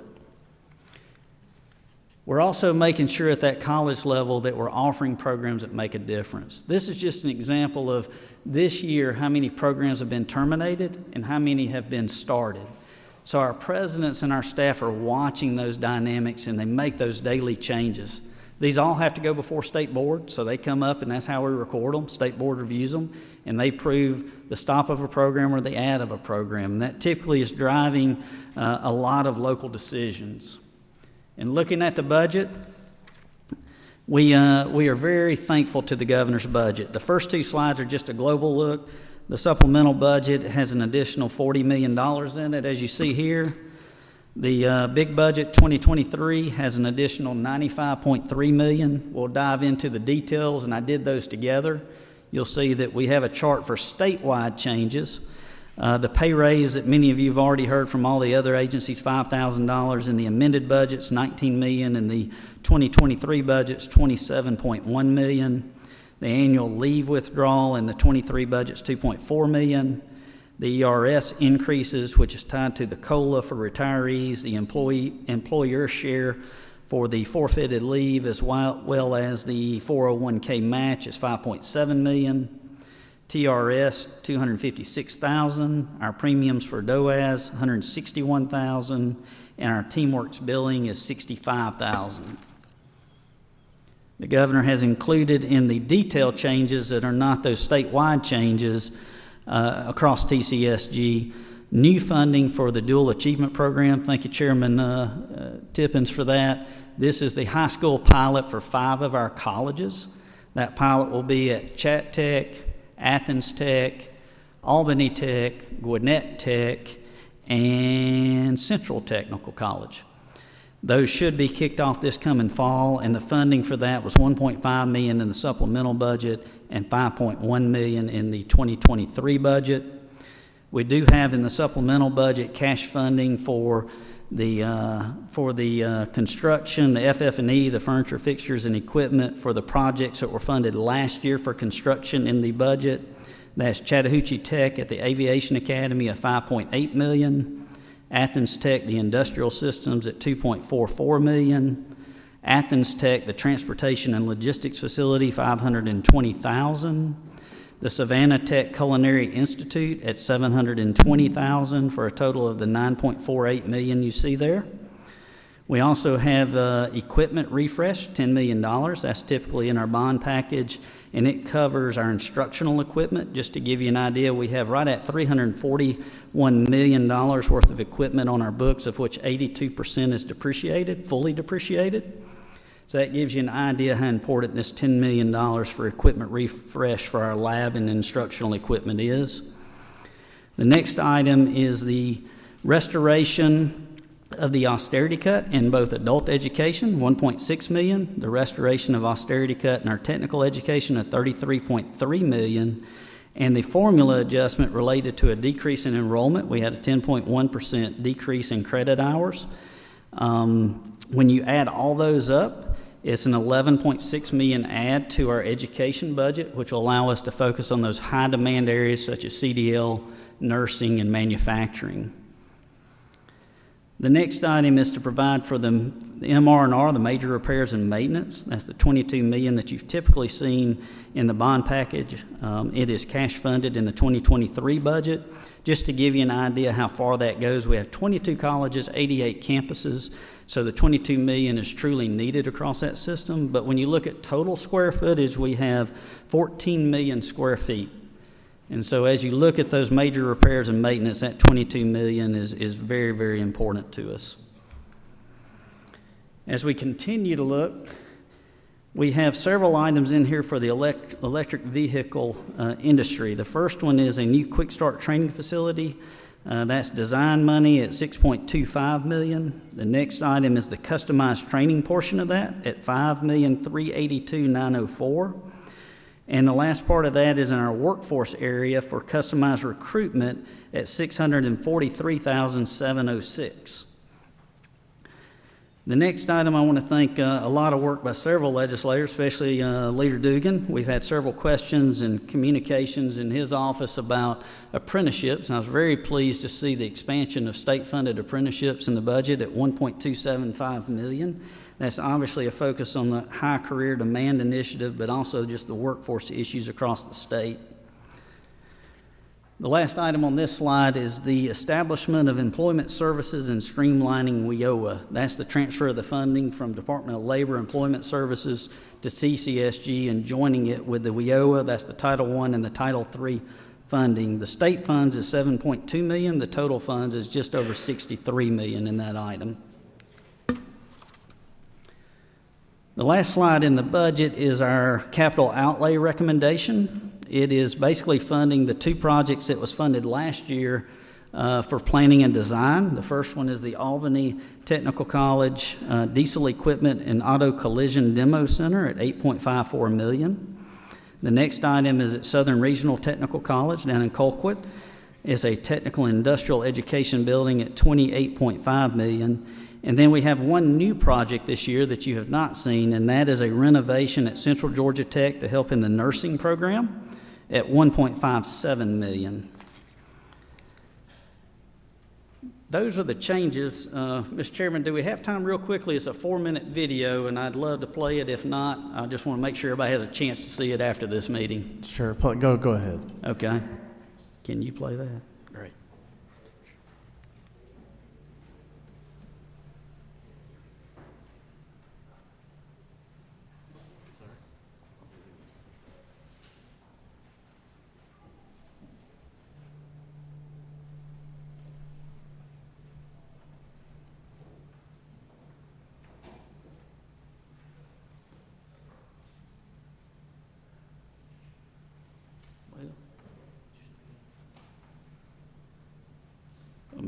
Mr. Chairman, it looks like it's not going to play after I ran as fast as I could through it.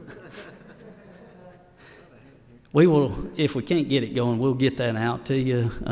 Chairman Nix is going to be really upset with me that I didn't play it because it was from his area, and he was very impressed with it. But I'm on 5 seconds on Miss Rodriguez. She is a first-generation English-speaking student that we had that came here, didn't know where she fit. She found her place at West Georgia Tech. She's a nurse. She got her dream job in the hospital up there. She won Student of the Year, won a brand new vehicle. Her neat story is really beyond her, And as we found out that she was Student of the Year, I got to meet her husband, Matthew. And thank you to you guys, we were able to build a new campus up in Carrollton for West Georgia Tech. And he's actually part of the crew building the campus that his wife goes to. So that was really neat. And then as we kept talking to the family, we found out that Elizabeth's dad now works for Kia, where she got the vehicle. And it's just a neat connection there. And the best thing that you're going to miss out if you don't watch it is her passion and love for the technical college and the opportunity that she got through it. She's already less than a year having graduated and started her career.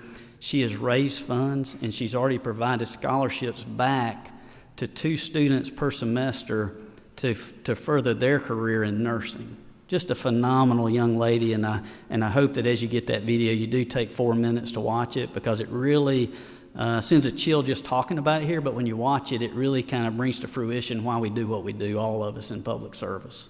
Mr. Chairman, I'll conclude there and obviously be open for any questions.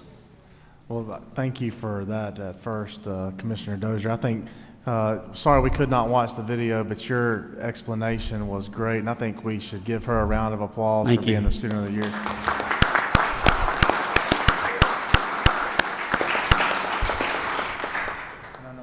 I know many of our members are familiar already with the GOAL program, but those of you who are not, you should look at that in your own communities. I think it will encourage you all every day. We do have one question online from Senator Orrock. Representative Dubnik, you got... Commissioner, again from Senator Orrock. With the transfer of workforce training funds from the Labor Department to TCSG, how do unemployed workers get connected to the benefits of the federal training dollars? Yeah, and I do not have a good answer on that specific question today. As we look at bringing in those employment services such as recruitment, my understanding of the employment service, doing resume building, interview skills, all the things that brings, along with the WIOA, which provides the funding for the training, whether it be at the technical college or a third-party provider. I believe the idea is just to bring continuity, but I'll have to obviously educate myself more to specifically answer that question that was asked. And again, from Senator Orrock, yes, so that you can follow up. Yes, sir. Yes. Thank you. And we have one in the room, Representative Chairman Knight. Thank you. Commissioner, thank you for the work you're doing at our technical college system, and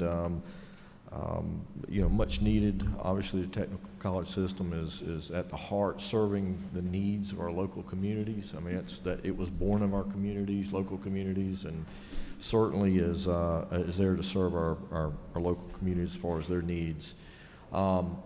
Couple of questions and a comment. Thank you for your also work in regards to the aviation issues that we've looked at this year, especially in these high need areas. I know that those are areas in which we have high demand. Good jobs are out there. We just need to get more of our graduates out of school and into these need areas. So I think we've got a meeting this afternoon, but I want to thank you personally for that work. Second thought is, in today's economy where we're seeing labor shortages all over, and this is a comment you and I have talked about, as we focus these needs on what we traditionally have looked in industries such as welding, plumbing, electrical, things like that are very, very important to our local communities. I want to make sure we're still focusing in those areas and making sure we're prioritizing, because I continue to hear from my members and their regions that these are areas that really have a huge need. So I want to see us continuing that. One fair question I want to ask you, even though you did not get formally asked last year, but as you were probably listening, there's a question regarding the issues of the teaching through, and I'm going to ask this specifically the technical college, but teaching anything that a student or a person possesses certain characteristics inherently designates them as privileged or oppressed, the definitions of that, and I would like to pose that same question to our technical colleges and see if again, from our technical colleges, if that is embedded in our curriculum or that the technical colleges are teaching that. Yep. Yeah, I'll hit all three things if that's appropriate.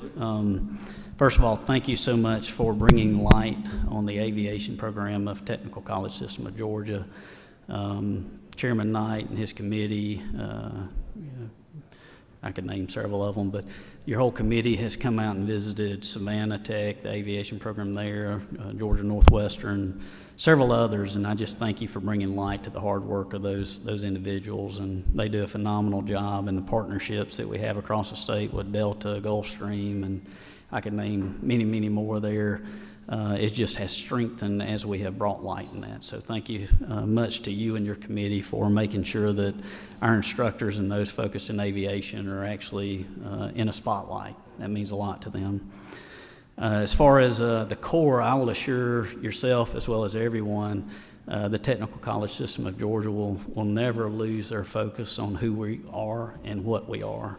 We're here to provide workforce, and those specific areas such as plumbing, electrical work, welding, just I could keep naming them. Construction management, that was one of the ones on the chart I showed earlier. That's one that's really hard, construction management, but it had a slight increase last year. We know that's our core. Our mission statement says we're here to build a quality workforce through education, and we know that that's what we're here for. So thank you for also that question, because it's the heart of what we are. The last one is we have not been asked that question, and to my knowledge, we do not have anything in our curriculum that teaches that. If I find out, we'll make sure that that is something that we focus in on, but to my knowledge, we do not have anything that goes down that line that you just mentioned. And should I find that out, obviously we'll address that. So thank you for that question. That is the first time I've been asked that. Representative Dickey. Thank you, Mr. Chairman. Speaking of workforce development, our young people in high school, we have a group of college and career academies across our state. Last year we funded, I think, 3 of them, and I don't see anything in the budget, in your budget, for those. Yes, sir. Are you recommending any college and career academies this year? We have, to my knowledge, Representative Dickey, that has never come out of the governor's recommendation. That's come through the process, but we would obviously love to see that come through the process. You're right, we had 3 last year, increased it from 52 to 55. Okay. And we hope to see more this year, because we believe the college and career academies are truly impactful and make a difference on workforce. Thank you. Yes, so sir. It come out of the governor's It your has budget. not. Okay, thank you. Commissioner, thank you so much for your presentation today. Thank you for being here. Thank you. We look forward to following up with you more in subcommittees. Absolutely. Thank you for the time, and thank you for everything each of you do. Appreciate you. Our next presenter will be the President of the Georgia Student Finance Commission, President Lynn Riley.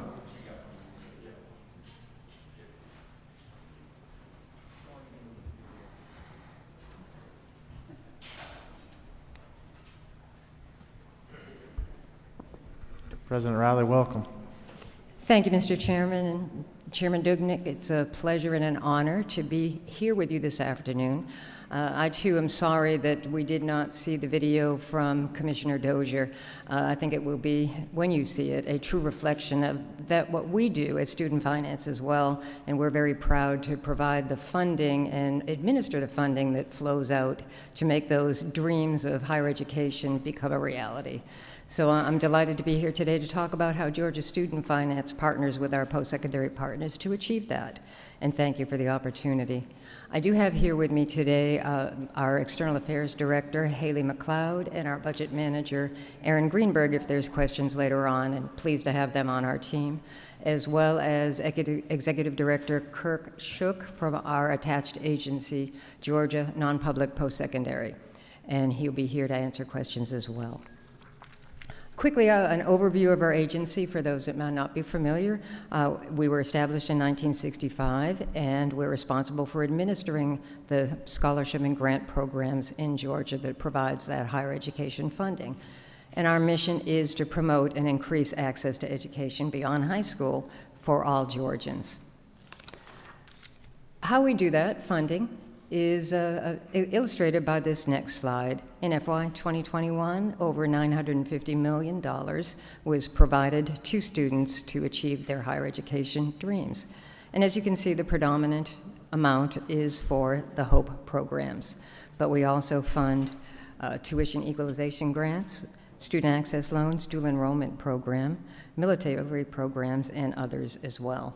But this pie chart does reflect that the predominant amount of our funding each year that's appropriated through your process goes to the HOPE program. Some milestones that we'd like to celebrate with you today. The HOPE program has been in existence since 1993, and in FY 2022, we reached the 2 million student milestone.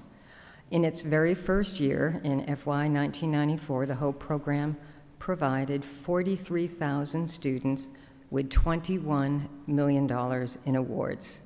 That was, again, in FY 94. Next slide.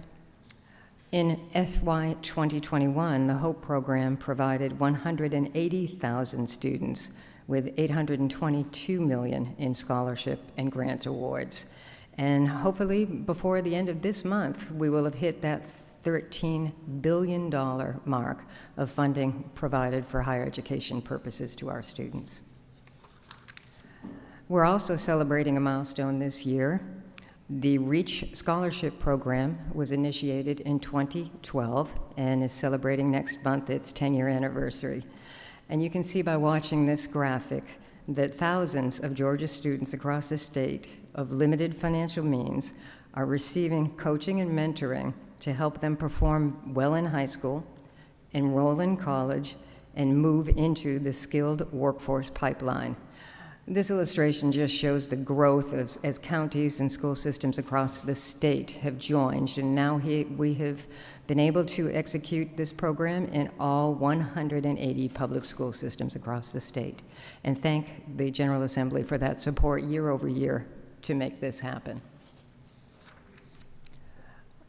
Our next milestone, when you're ready to move on, the Path to College 529 program is celebrating its 20-year anniversary this year.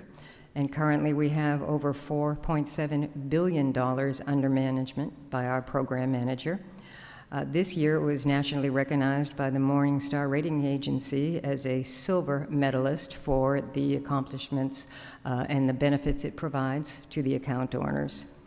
Over the lifetime of the program, over $1.5 billion in qualified withdrawals have been done for higher education purposes for our account owners, for their beneficiaries. And appreciation in the value of funds invested by account owners has grown $2.2 billion over that same 20-year period. So think of that, $2.2 billion has been saved and grown to provide for our young scholars. So with those milestones, I'll move into the budget details, and it's fairly simple. Our amended fiscal year 2022 budget has three simple items. Lottery funds provided for commission administration that will pay for the statewide adjustments that the governor has proposed. And we're pleased to see that as an effective tool for retention and recruitment of our valued employees. The HOPE Scholarship Public is receiving an appropriation from the governor's recommendation of $2.2 million that will meet the projected need of the program through the remainder of this current year. And as mentioned, the Georgia Non-Public Post-Secondary Education Commission is receiving, in the recommendation, a $58,000 enhancement for also those statewide adjustments for the employees' salaries. So in summary, no state funds are contemplated for use for student finance in the amended budget.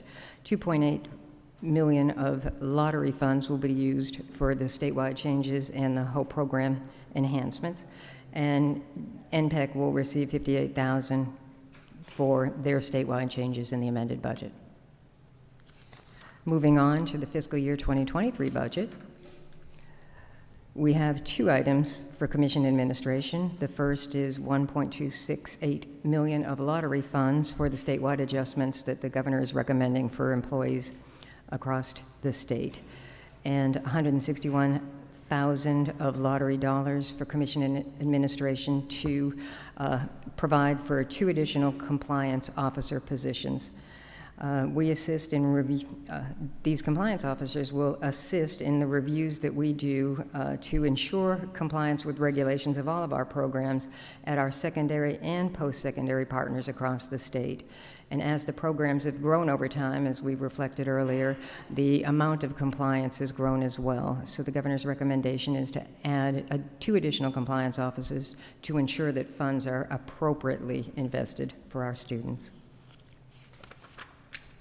The dual enrollment program is recommended to have an appropriation in the fiscal 2023 budget of $3.14 million to increase projected needs as that program rebounds after the recession when we saw a bit of a decline due to classes going online. But we project that those enrollment needs will increase in FY23. The HOPE GED program is recommended to have an additional allotment of just under $1.4 million, and this is to modify the program to instead provide funding for high school equivalency tests and pay for those tests instead of providing vouchers for those who have received those high school equivalency credentials after they enroll in post-secondary. The HOPE grant program is governor's recommendation of $885,000 to add the criminal justice and law enforcement to the TCSG HOPE career grant program, and these funds will be utilized for those that enroll in that endeavor. And finally, $4.6 million lottery dollars are being recommended to add to the HOPE grant program, and this will increase the amount that the HOPE grant pays to a minimum threshold of 90% for the post-secondaries that provide those instructions. On the next slide, the HOPE Scholarship Public program is recommended for an increase of $52.8 million to increase the projected need in FY23. We are recognizing some significant growth at our public institutions enrollment, and our projections indicate that that additional appropriation will be required just to meet the demand in FY 2023. Also, $20.4 million is being provided for increasing the HOPE scholarship award rate to a minimum threshold of 90%, and this will impact the public USG institutions that provide the HOPE scholarship programs.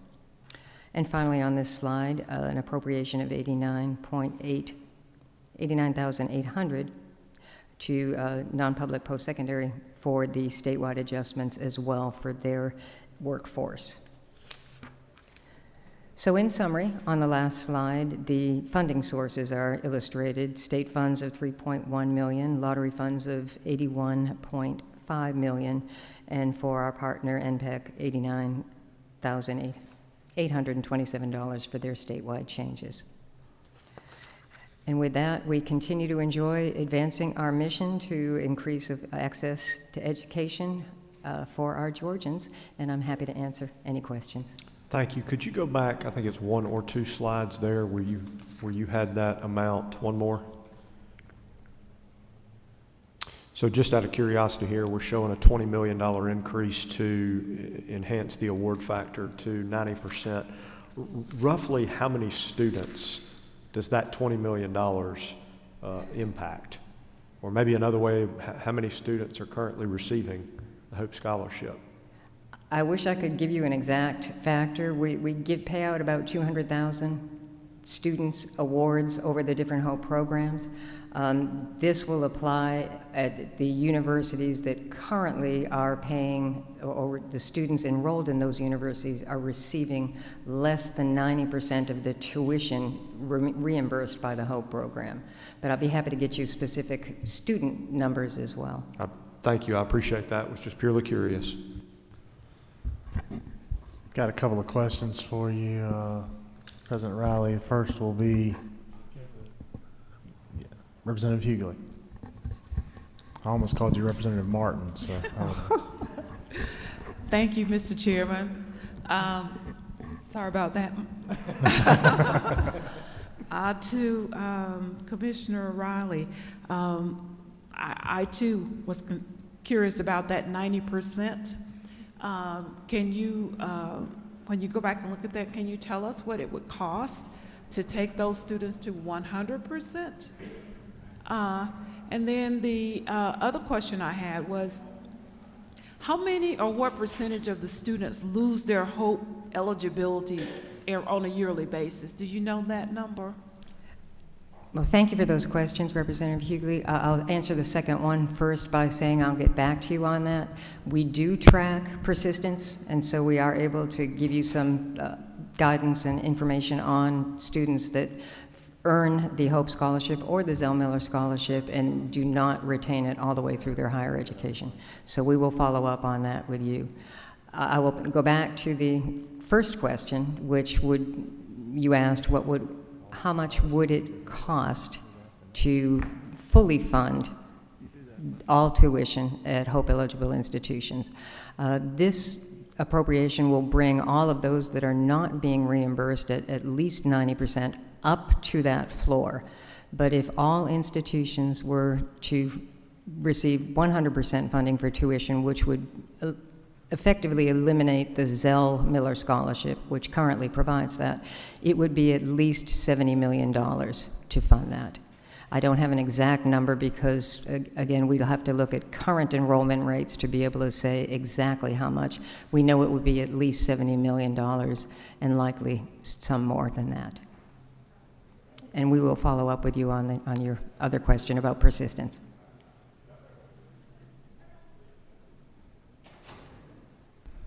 Chairman Watson.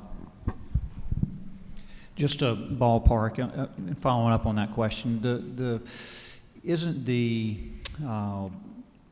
colleges and universities that do not fund at above 85%, aren't those usually the University of Georgia's, the Georgia Tech's, the Georgia State's? It's those three, and I think there are probably a couple others too that generally don't, are the lower ones percentage-wise. And those are the ones that turn students away generally to our other institutions, hopefully. Is that not sort of the ballpark figure on that, or ballpark thoughts?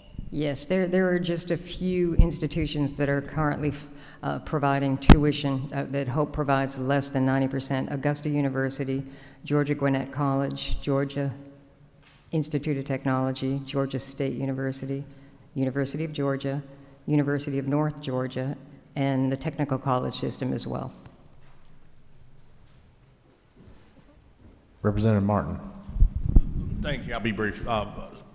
President, I think you just covered mine. I wanted to include, I think earlier in your remarks, you mentioned that this applied to the university system and failed to say, and the technical college system of Georgia, and isn't it true that it does? And in fact, I believe that our technical college system was about 76%. That is correct, so Chairman. This will be a big hit to those in the technical, a big hit in a good way. I said a big add to them in a good way, that our technical college system, all the students there that are HOPE eligible will see their grants go from 76% to 90%. Thank you, Chairman Martin, for pointing that out, and I apologize that I did not include the technical college system will also receive an enhancement, and that is reflected by the HOPE grant appropriation that you saw of $4.6 million. Representative Dickey. Thank you, Mr. Chairman. And to my former colleague, I just want to say, it's not a question, just thank you for the direction and the support you've given REACH Scholarship Program. It's just a great program. It's just exciting to see it all throughout our all the systems in the state, and just hope we can continue to grow that and support that program. And so thank you for that. And thank you, Mr. Chairman, for your support, steadfast for the program as well. For those members who don't know, that's a partnership with local areas as well, and it's great to see local businesses at times sponsor those among others. Representative Ron Stevens. Chairman Ron Stevens. Thank you. Commissioner, I want to thank you for your jobs in the past, of course, with revenue and all the tough jobs you've had. But on this one specifically, and I want to call out our Senate for sending us a bill that may, if we can get it out of the House, send you $100 million to fully fund that gap. So just keep that in mind. Thank you to the Senate. We don't do this very often, but thank you for the job they did to get it to us, and we hope we'll be able to get the ball home to you, no pun intended. Oh, thank you, Chairman Stevens, and thank you for your support of the Hope Scholarship and the other scholarship and grant programs that we provide for the state. At this point in time, I'd like to give Representative Ron Stevens the floor to thank us for anything else he'd like to do at this point in time. I think we have one question online, then we got one more in the room. I like how it goes quiet there, Mr. Chairman. From Representative Evans, again, I think this reiterates the need for this information as this question was asked. What would be the additional cost if Hope covered 100% of tuition at TCSG institutions? So I think there's reason that the members of both bodies would like to see some of those numbers if you could help provide them to us. Absolutely, and the $70+ million that I quoted would include TCSG. That would be a combination of all public institutions. But we can get a breakdown for you for that as well. Chairman Knight. Thank you. To my former colleague also, thank you for the job that you're doing, and again, the great work that you're doing at the Student Finance Commission. A lot of work's gone in to what y'all have done, the data that you can produce, which I think is very helpful as we make decisions. One question, though, in regards to, we saw in regards to the scholarship to our public institutions, but I know we also have that on some of our private colleges. They're an integral part of Georgia's education. They've been a long-standing partner. Was there anything in the budget in regards to part of the Hope Scholarship for the private colleges? Thank you for that question, Mr. Chairman. No, the governor's recommendation did not indicate any changes to the compensation to the private institutions for Hope Scholarship reimbursement. The last adjustment to the reimbursement rates for the private colleges was in FY 2020.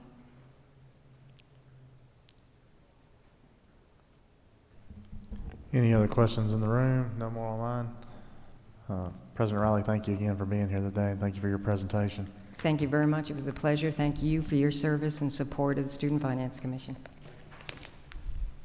Our next presenter will be the President of Georgia Lottery Corporation, President Gretchen Corbin. Almost back.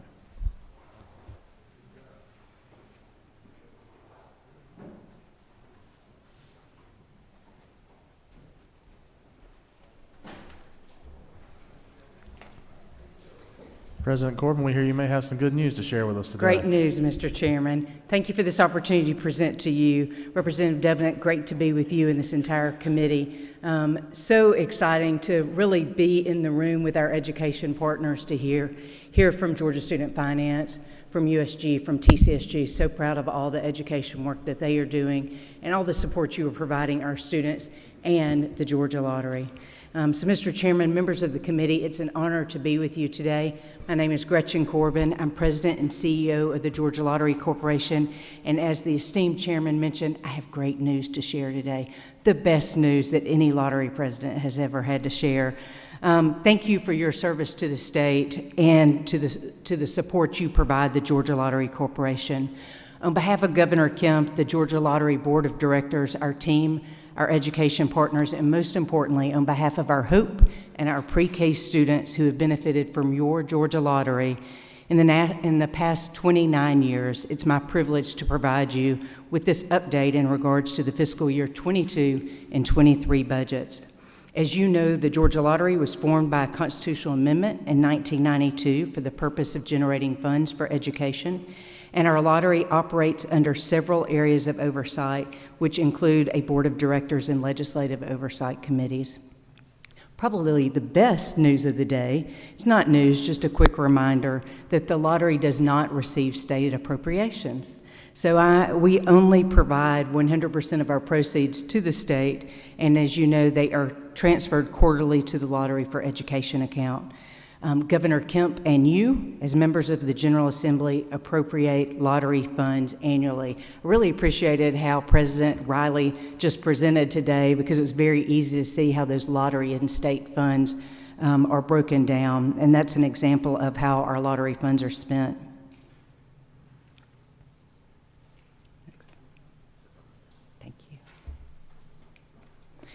Being that our mission is to maximize revenues for Hope and Pre-K responsibly, it's an honor to follow our education partners. To date, with the inclusion of this past Q2 of fiscal year 22, our lottery has now transferred more than $24.6 billion to education since inception. And those dollars have resulted in more than 2 million Hope Scholars and more than 1.6 million pre-K students. This is a trend line of our growth and our transfers annually since 1994. In fiscal year 94, our first year of returns was $362 million, and of course our returns have continued to grow to, again, our largest amount to date, $1.54 billion. This fiscal year 21 year, we found unprecedented growth and had our largest annual transfer to the Lottery for Education account, again equaling $1.54 billion. That was an increase of $307 million, an increase of $307 million, 24.9% from the previous year, and again was the largest increase in our history. Fiscal year 21 was the 10th consecutive record-setting year and our 6th consecutive year to provide over $1 billion to the state. As you know, when we talk about our profits to education, we have to look at our product and how we bring in our revenues. The Georgia Lottery is proud to be one of the more forward-thinking lotteries in the country, and we're always looking forward to grow and offer our new products. Understanding that our responsibility is to grow revenues, we innovate daily through our product, whether scratchers, draw, or our iLottery platform, our sales locations, and with our technology. We continue our enhancements to our iLottery platform. Going into the pandemic, Georgia was one of only 6 states that had an online presence at the beginning of the pandemic, so that Georgians could continue to play online or at retail as they desired. We recently upgraded our platform. It was a 2-year undertaking, and we launched in August and are excited to provide an even better customer experience to those individuals who like to play lottery online. Our interactive platform grew from $170 million in fiscal year 20 to $360 million in 21, returning $80.5 million in profit. You may have noticed that we've added a third Powerball drawing now on Mondays, and we've created a new draw game, a core draw game in 2020 called Cash Pop. Cash Pop, our sales are now over $100 million at $101.7 million in 2021, and it is really it's starting to get into the thresholds of the Cash 3 and Cash 4, so we're really proud of that new draw product. We obviously continue to be innovative with our instant product, including adding new price points and launching 4 to 6 games every month. You probably see our continued marketing promotions to go alongside our products, Power Money Mondays, as well as our Dick Clark's New Year Rocking Eve, where 5 winners appeared. We're also we look for any opportunity really to share our beneficiary message, to remind Georgians who may have moved here since the lottery started, or just to remind others that any dollar spent with the Georgia Lottery goes back to education and to the beneficiaries of education. In addition to our traditional product, we also regulate COAM, which is coin-operated amusement machines. Our responsibilities within COAM include licensing, permitting, collections, and compliance. We license over 30,000 machines statewide, all connected to a centralized accounting system. We receive a revenue share of 10% from Class B machines, which equated to $145 million towards our bottom line last year. Our partnerships within the COAM industry and members of our COAM advisory board are very important to the success and future to the lottery and to the COAM industry.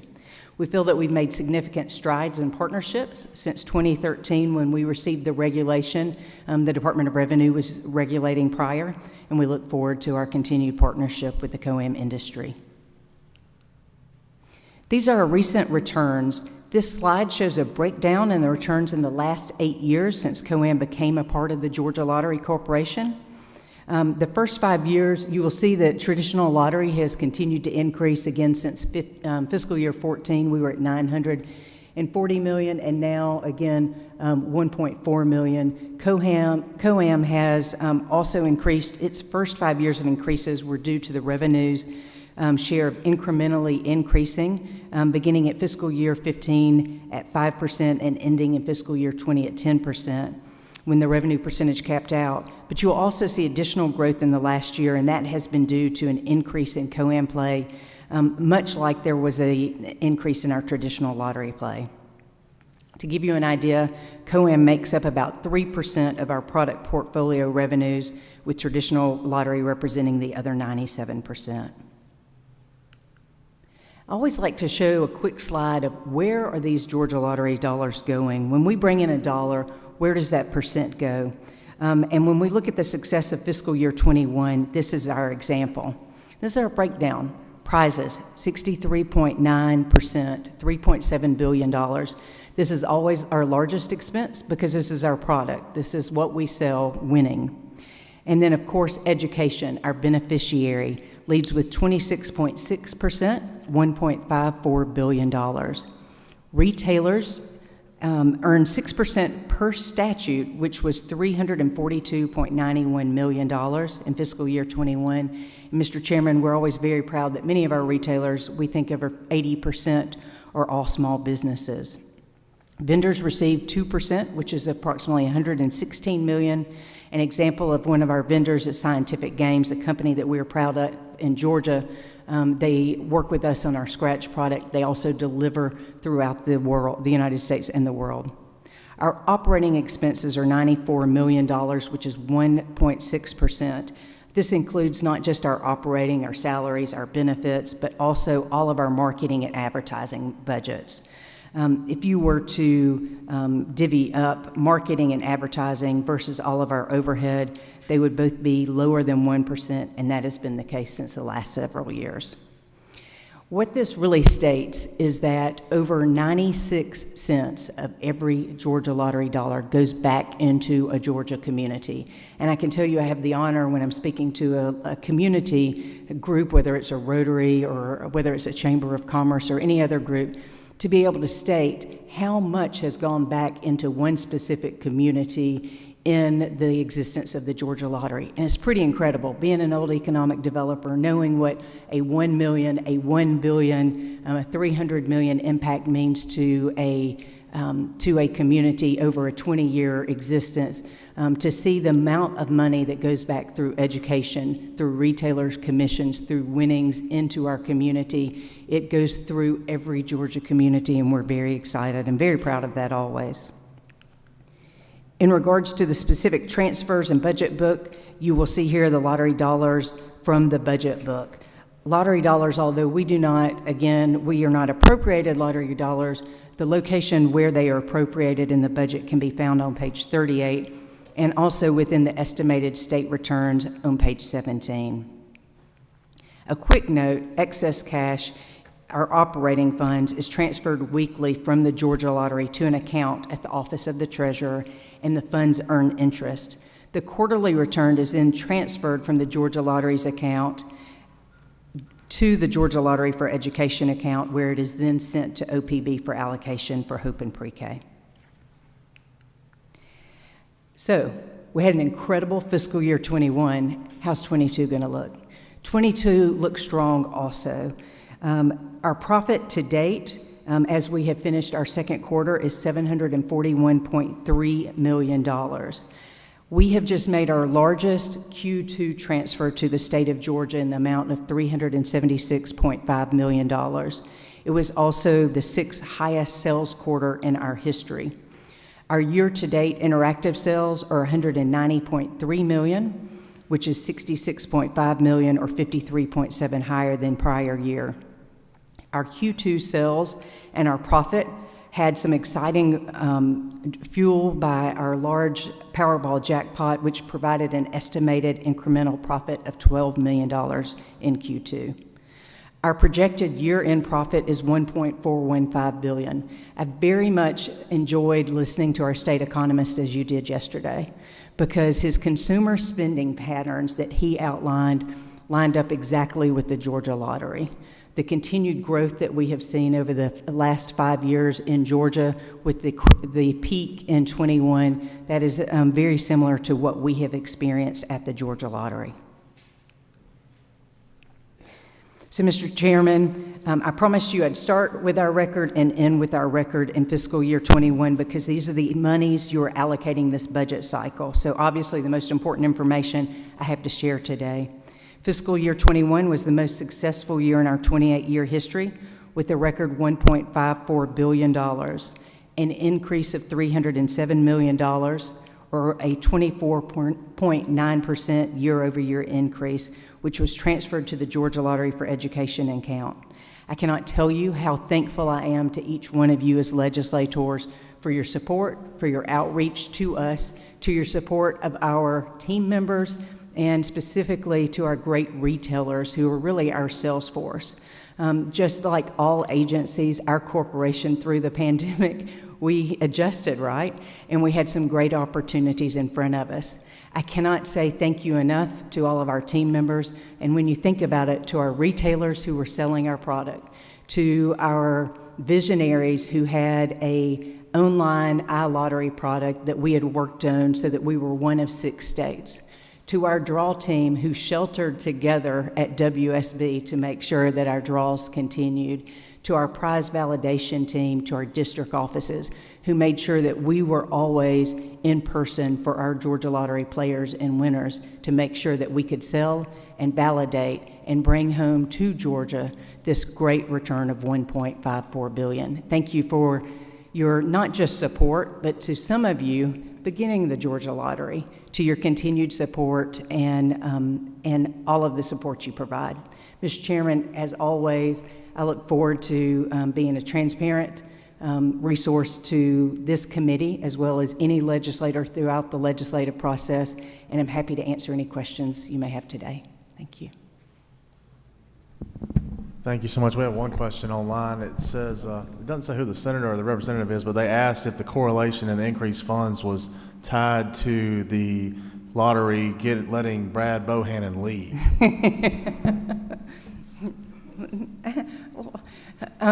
Brad Bohannon is just the best, isn't he?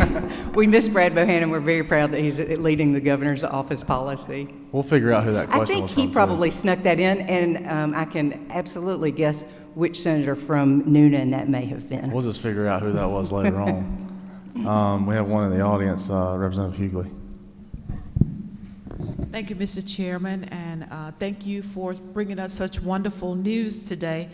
One question, with the increase in the returns in the lottery, was there any change in behaviors related to gambling addiction or anything like that? Do we have any information along those lines? We do not. I would need to check in with DBHDD. Thank you for bringing up that question because it provides me the opportunity, the reminder to state that Georgia Lottery is always ahead of the curve in regards to responsible gaming. We're one of the few lotteries, and we are always ahead to make sure that we are working with all of the associations. In regards to your question, I'll reach out to DBHDD because, as you know, we provide monies to the Department of Behavioral and Health Disorders so that they have an actual gambling hotline, and I'll check out and see those numbers. Thank you. And I had one question from your presentation, Madam President.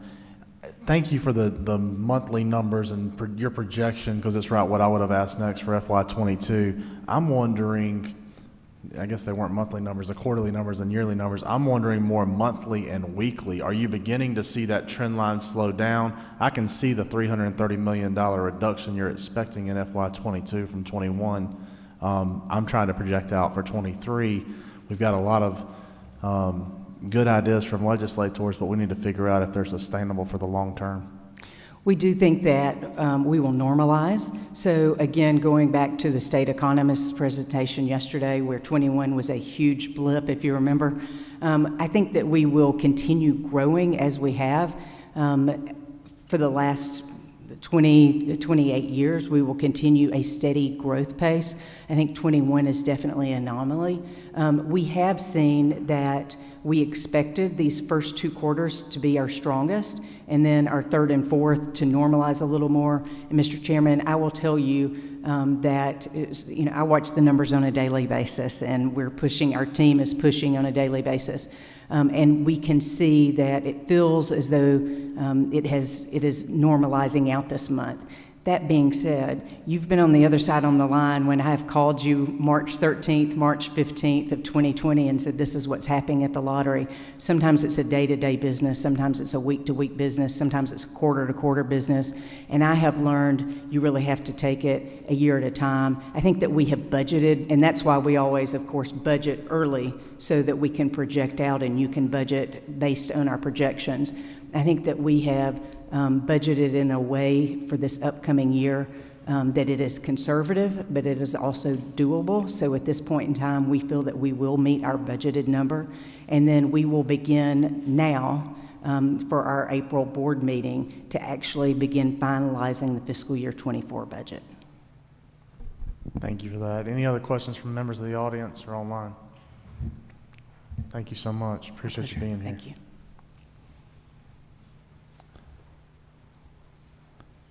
Our next presentation comes from the Commissioner of the Department of Administrative Services, Commissioner Rebecca Sullivan.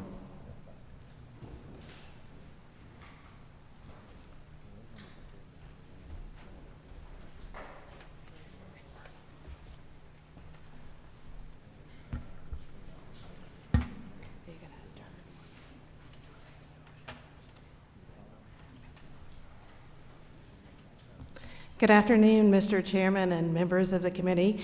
It is my honor to be the brand new Commissioner of the Georgia Department of Administrative Services, and we really appreciate the invitation and the opportunity to be here today to talk a little bit about DOAS as well as the Governor's budget recommendations. The Department of Administrative Services really provides back office services in 5 business areas to state government: human resources administration, fleet management, state purchasing, risk management, and surplus property. So our goals are to generate efficiencies in these areas across the enterprise of state government and to promote the stewardship of taxpayer dollars. While our customer base varies somewhat by program, the primary customers of most of our programs are executive branch agencies, public colleges, and universities. Other state government entities, local governments, some small businesses, citizens, and state employees also benefit from some of our programs. We also consider suppliers to be our customers as we work to involve them in the state procurement process. We are a relatively small agency compared to most of the agencies that you've heard from today. Our head count is about 175 currently, but I hope that I can demonstrate to you that we provide an outsized value to the state. We have a very dedicated team of customer-oriented public servants on our staff that work every single day to make government more effective and help other governments, entities accomplish their missions more efficiently. I wanted to talk a little bit about the Human Resources Administration Division of DOAS, we call HRA. While Georgia has a mostly decentralized approach to human resources, HRA provides services to state entities, providing tools and resources to attract and retain and manage an effective workforce. HRA's primary programs are on this slide listed on the left. We provide consulting and development tools to state agencies. We manage the state's employee-paid optional benefits program, which you may know is flexible benefits. We do draft enterprise HR policy and provide guidance, as well as provide tools for recruiting and onboarding state employees, among other things. Our goal in HRA is to serve as an enterprise human resources leader. We aim to promote collaboration and partnerships within the HR community, share information among agencies, and raise awareness about best practices. HRA is also tasked with preparing a workforce report every year. And at this time, I'd like to highlight a few statistics from the FY21 report. I think that you all are all too aware of the workforce challenges that are facing private industry today. The state is no different. While I've not been able to listen to every single budget presentation, I have heard several agency leaders, and I'm sure probably all of them have told you about the challenges that they are facing in this area. As you'll see from this chart, the state's workforce is shrinking. The state's active full-time headcount has decreased since 2008. We have more than 20,000 fewer employees than we did in 2008. In just the last 4 fiscal years, the number of full-time staff has fallen by about 10%. I did want to note that the full entirety of the FY21 workforce report, which was published back in November, is available on our website if you would like to go back and study that. And I wanted to go ahead and note that it is based on data that is in TeamWorks, the state's enterprise human resources information system, and it does exclude data regarding the university system. If you look at this chart, as a general matter, the data supports that agencies are having a hard time filling positions. The purple bar in the top right corner of the slide represents the number of new hires each year for the last 4 fiscal years. And the gray bar reflects the number of employee separations. So for many years, the state has managed to keep up with turnover through hiring. This was not true for FY21. The state hiring is declining at an increasing rate, and hiring is not keeping pace with turnover. The bottom chart will show you that the average applicant pool for an average posted job has shrunk dramatically. In FY18, we would have about an average of about 50 applications for any position. That shrunk to an average of 12 in FY21. Just a little bit about generations in the state's workforce. The 2 youngest generation in today's workforce make up about 71% of the state's new hires. The turnover rate for those 2 generations, particularly Gen Z, is much higher than that of the older generations, and the data shows that these younger generations, on average, do not stay in state employment as long. Of the Gen Zs that were hired into state government 3 years ago, only 8 out of 100 are still in the state's workforce. So as our hiring pools are now largely made up of millennials and Gen Z, it's harder to grow the workforce if they don't stay as long, and if our hiring can't keep pace with the turnover. And compounding the problem, you'll see in the bottom chart, over 8% of state employees could retire today. More than 20% could retire within 5 years. And if you count early retirement, about 1 in 4 state employees could retire within 3 years. So to address these trends, it's essential that the state improve its efforts to attract and retain employees so that we have an effective workforce that can provide the essential government services that are necessary for our citizens. And we believe that this data certainly supports the governor's recommended appropriation to provide a pay adjustment for state employees. But as you all know, increased compensation is not the only tool, nor should it be the only tool to address these challenges that are facing the state. And HRA has taken steps to assist agencies in this area. We have improved the Team Georgia Careers website, which is the recruiting and applicant tool that we make available for state agencies. And we consult and provide guidance regarding how to attract and retain employees. But obviously this is not enough, and we believe that it's time for an enterprise approach to address these challenges. So that's why I'm really excited to tell you today about a new initiative that DOAS kicked off last week in partnership with the Governor's Office of Planning and Budget, the Carl Vinson Institute, the university system, the technical college system, and the Georgia Department of Education. This is we're calling the Workforce Strategy Partnership. The goal of this is to work collaboratively across the enterprise of state government to develop and implement strategies and programs to boost interest in state jobs and to promote retention. This will be accomplished by working in teams across the enterprise to create specific workforce development strategies, including career pipelines and career paths for jobs that are in multiple agencies. And as shown by the level of interest in our kickoff webinar last week, there appears to be considerable interest by state agencies in participating in this initiative. And we're very excited about this collaboration and hopeful to develop meaningful results. Our staff are in the process right now of putting up a web page on our website, so please check back early next week and we'll have all sorts of information. And for those agencies that are listening, we really do hope that you participate in this collaborative partnership. I wanted to touch on the Office of Fleet Management at DOES. This office is charged with assisting agencies in acquiring, utilizing, and maintaining an efficient fleet of vehicles. We provide tools, guidance, and oversight to state agencies in these areas. We manage the state's vehicle maintenance program, the state's fuel card program, and the fleet record system, among others. OFM also works very closely with the Governor's Office of Planning and Budget and developing statewide policies regarding fleet. Just a snapshot of the state's fleet. Right now we have about 19,000 vehicles and about 55,000 approved drivers. Because the Governor's budget recommendations includes appropriation to replace a number of vehicles for which the total cost of ownership exceeds the book value, I thought it would be helpful to touch today on the state vehicle acquisition process.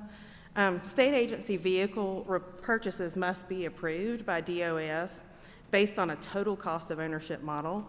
DOES has recently worked closely with OPB in modernizing the process for evaluating whether state vehicles should be replaced, and that analysis is data-driven. In short, agencies cannot replace vehicles in their fleet if they have suitable vehicles that are underutilized in their fleet that could be reassigned or repurposed. If they have no underutilized vehicles, the total cost of ownership of the vehicles to be replaced must be compared against the book value of the vehicle. And DOES certainly supports the Governor's budget recommendations for vehicle replacement, as we think that this will help those agencies maintain an efficient fleet. A little bit about DOES's state purchasing division. The State Purchasing Division of DOES oversees the state procurement functions for state agencies in the university system and is responsible for promulgating policy regarding the procurement of goods and services other than personal and professional employment services. We procure statewide contracts for commonly needed goods and services by state agencies. Right now we hold about 400 supplier agreements in over 80 commodity areas. We do collaborate with state agencies on large value, complex, or specialized procurement activities where they need that assistance. We manage the state's purchasing card programs and virtual payment methods and have an audit function where we assess compliance and provide guidance, training, and certifications. And we are also responsible for providing the procurement systems and tools to state agencies to utilize for suppliers to bid.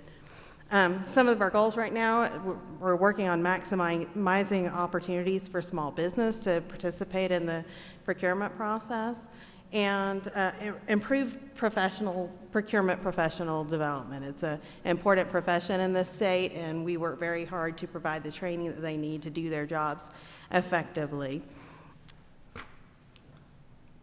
We are, at DOES, have worked in partnership with the Georgians First Commission, the small business partners, procurement professionals, and the supplier community to support the Governor's Small Business Initiative. The State Purchasing Division's objective is to increase small business training and outreach to grow the pool of viable small business suppliers in this state. Our surplus property division is working to increase outreach to small businesses that are eligible to receive surplus property, in particular SBA 8A businesses, veteran-owned small businesses, and veteran service organizations. Georgia was one of the first states to implement a new U.S. SBA initiative to give access to U.S.-owned surplus property to small businesses owned and controlled by veterans. And our surplus property division has embarked on a robust outreach campaign to organizations that are eligible to participate in that program. We also understand that participating in state procurement can be hard for businesses, and we try to make that easier. We constantly work to improve our electronic bidding systems to make it easier for small businesses to participate in that process. I also wanted to talk a little bit about our state purchasing division's outreach to small and minority businesses. We have placed a very strong emphasis on developing targeted training and outreach opportunities to the small business community. Recently, we've launched 2 new training programs, an annual small business symposium where we invite small business attendees to a day-long event with unique training sessions about how to do business with the state and networking events with state procurement staff. We've had 2 of those and looking forward to planning our 3rd. The Small Business Procurement Readiness Workshop Series we created in partnership with the University of Georgia Small Business Development Center's Multicultural Business Division. And this workshop intertwines the procurement process with essential small business development training on how to increase small business core capability and capacity. So we're very excited about that. We also conduct monthly supplier orientation training and webinars and quarterly information sessions for suppliers. And I hate to say if there's any good thing about the pandemic, we've had so many virtual events. It's pushed us to greater outreach because it's more cost efficient, more people can participate, and we have a much greater reach to the suppliers community with our virtual training. And we've engaged over 4,500 suppliers through 80+ virtual events for FY21. Touching on risk management services, DOS Risk Management Services essentially operates as the state's insurance company. RMS administers self-funded insurance programs to protect state assets and state employees from claims while performing their official duties. RMS directs the state's insurance programs for auto liability, professional liability, workers' comp, property insurance, unemployment, cybersecurity liability, tort and general liability, and we also manage the Georgia State Indemnification Program. RMS oversees the administration of claims for each of these programs, and we also manage a comprehensive loss control program, which we call CLCP. The goal of CLCP is to assist state agencies in minimizing and mitigating their risk exposures and reduce costs and claims. While RMS programs are traditionally primarily funded through assessments to state entities through billings, essentially insurance premiums, the governor has recommended appropriations for RMS programs in amended FY22. RMS supports the governor's recommendations, which will assist RMS in paying down future liabilities of the program. In a year when there are surplus funds, we think this is the perfect time to do so, and we believe it's a wise investment in sound fiscal policy. Moreover, this appropriation will assist us in paying down these liabilities without putting additional financial burden on our state agency customers that can better utilize those funds to accomplish their core missions. And lastly, I wanted to tell you a little bit about DOS's Surplus Property Division. DOS Surplus assists state agencies with properly disposing of state property and assisting eligible customers, which are state government entities, local governments, nonprofits, certain small businesses, acquire available surplus property. In addition to disposal of state property, we also participate in the federal surplus program administered by the General Services Administration. Donation requests are managed through an online platform operated by DOAS and accessed by our customers. And this process ensures appropriate redistribution of state property, as well as creates a third-party audit trail. Disposal methods for state property, for surplus property include redistribution, public sale, and recycling. Surplus does retain a portion of the purchase price for operating expenses, and then shares the additional revenue beyond that is what is needed for their operation back with the agencies. In FY21, surplus shared almost $6 million in revenue back from surplus sales with the agencies. So in closing, DOES is very passionate about what we do. We're very appreciative of the governor's recommendation, and we are appreciative of the support of the General Assembly. At any time, please do not hesitate to reach out. I'm happy to take questions now, and we're available at any time. Thank you, Commissioner, and again, welcome to your new role at DOAS. We do have one question. It's from Senator Beach. Thank you, Mr. Chairman. Commissioner Sullivan, thank you for that presentation. My question's on the HR help with other agencies. We had Commissioner Ward today from Department of Corrections talk about his turnover rate's 49%, which is mind-boggling. And I asked him how long it takes to train an employee. He said 5 weeks at a cost of $7,000. My question to you is, are you helping that department in any way to look at why the turnover rate's 49%? And are you doing any exit interviews to find out why people are leaving, or in any way helping that department to see if we can ease that turnover rate? I don't know that we're currently engaged with the Department of Corrections, but we are more than happy to do so. One of the services that HRA provides is to go out and meet with the management teams of agencies, consult with them, hear about their problems, and try to come up with solutions that might help them. So we are more, I did see the commissioner's presentation, and that is a startling number, and we are happy to engage with them to address that. As far as why employees leave state government, it's largely undocumented because agencies don't always record the reason why employees leave, a generalized resignation versus a specific reason. So we do strongly encourage agencies to document the reason, conduct exit interviews and document the reason employees leave as well as why they stay, so that we can help replicate the policies and practices that will retain state employees. Thank you for that question. Commissioner, we do not have any further questions. Thank you so much again for your presentation today, and good luck in your new role. Thank you. We appreciate the invitation. Our next and final presenter for the day will be Georgia's Chief Information Officer at the Georgia Technology Association, Ms. Shanzia Thomas.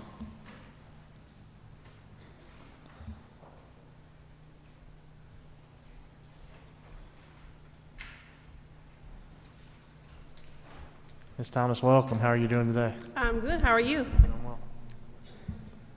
Do you have my presentation up? I can run it. Want me to? Okay. All right. Good afternoon, Chairman and committee members. I'm Shanzia Thomas. I'm your state CIO and the Executive Director for GTA. I want to thank you all for allowing me to come and speak to you today.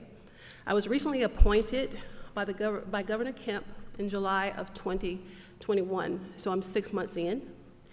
And one thing I want to say, I just got this announcement that GTA has earned the Great Place to Work certification for the second consecutive year in a row. So I'm happy for my team, and it just shows how diligent they are in what they do. Since GTA does not receive any appropriations from state government, I just want to give you a brief overview of what we do and some of the projects that we're working on. This slide shows the responsibilities of GTA, which are to promote an enterprise approach to state IT and security, to deliver IT services and support to all the executive branch agencies, and to manage the state's central IT infrastructure.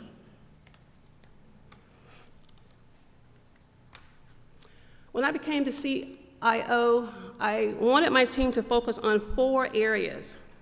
Those areas include customer service and citizen engagement, where we take tools to bring more operational efficiencies to our agencies. We also want to strengthen our cybersecurity posture. by increasing our efforts to stay ahead of cyber threats and to equip agencies with tools and information needed to mitigate threats as well. We also want to aid agencies in implementing transformational solutions with an emphasis on migrating systems to the cloud.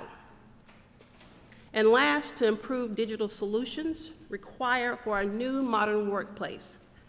We want tools to help support both in-home work or at-home work and in-office work.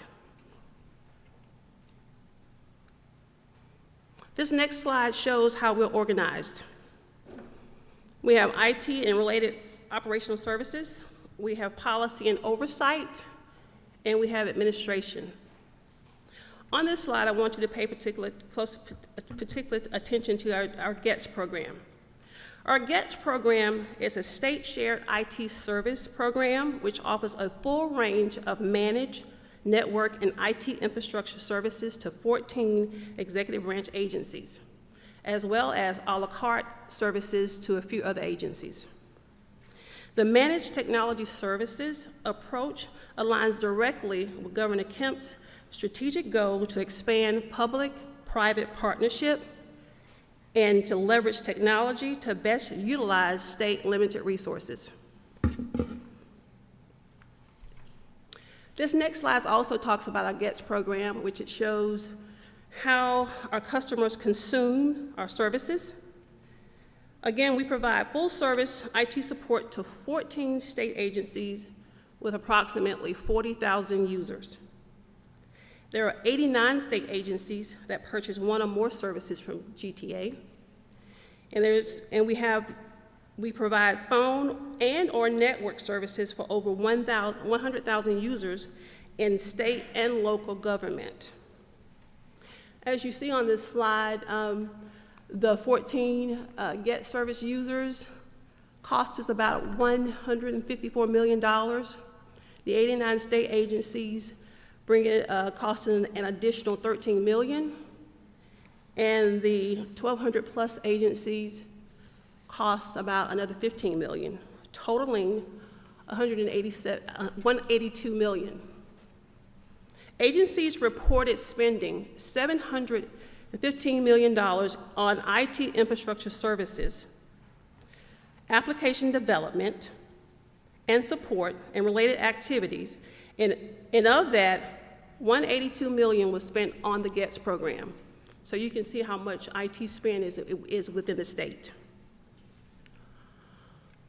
This next slide, I won't go into all the services that we provide, but it will show the many products and services offered and managed by GTA, such as private and public cloud, managed services, networks, and digital services.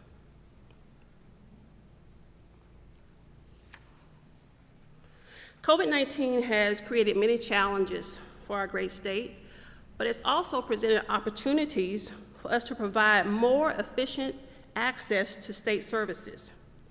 Despite the unparalleled demand and the supply chain shortages of laptops, we were able to work with our partner vendors to secure over 2,000 laptops for DPH's contact tracers. We were able to reduce our admin fees to reduce the IT costs to agencies in FY21 by $5.4 million. And when states were physically closed, call centers and agencies were overwhelmed with constituents calling, looking for answers, we deployed chatbots into 4 of our biggest agencies. To date, the chatbots have the chatbots, we have more than 10 million interactions with these chatbots. The 4 agencies that we deployed the chatbots in were Department of Labor, Public Health, Driver Services, and the Governor's Office. Our Digital Services Georgia team manages the state's GovHub platform, where we host 86 agency websites. And we've received over 470 million page views in the calendar year for 2021. Our team strives to provide a streamlined and user-friendly web experience across state government, which is also available in 7 languages to meet the need of a large majority and diverse communities. Lastly, our collaboration with DCA and others have produced a broadband map that is considered a gold standard in the U.S.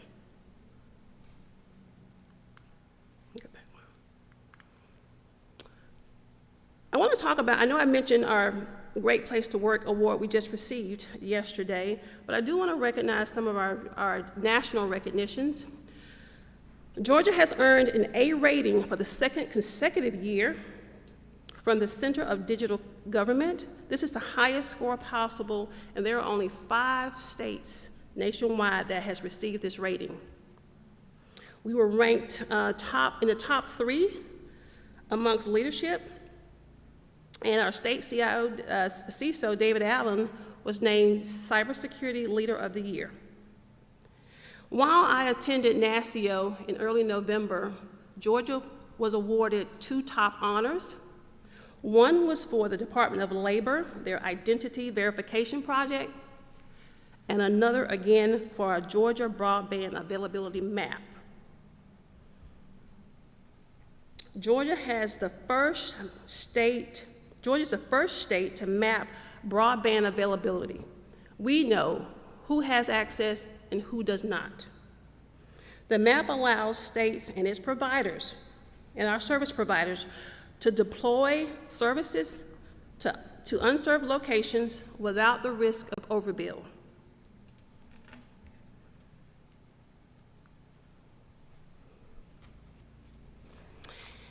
In meeting the state changing needs, while we are proud of our successes, we're also focused on our future.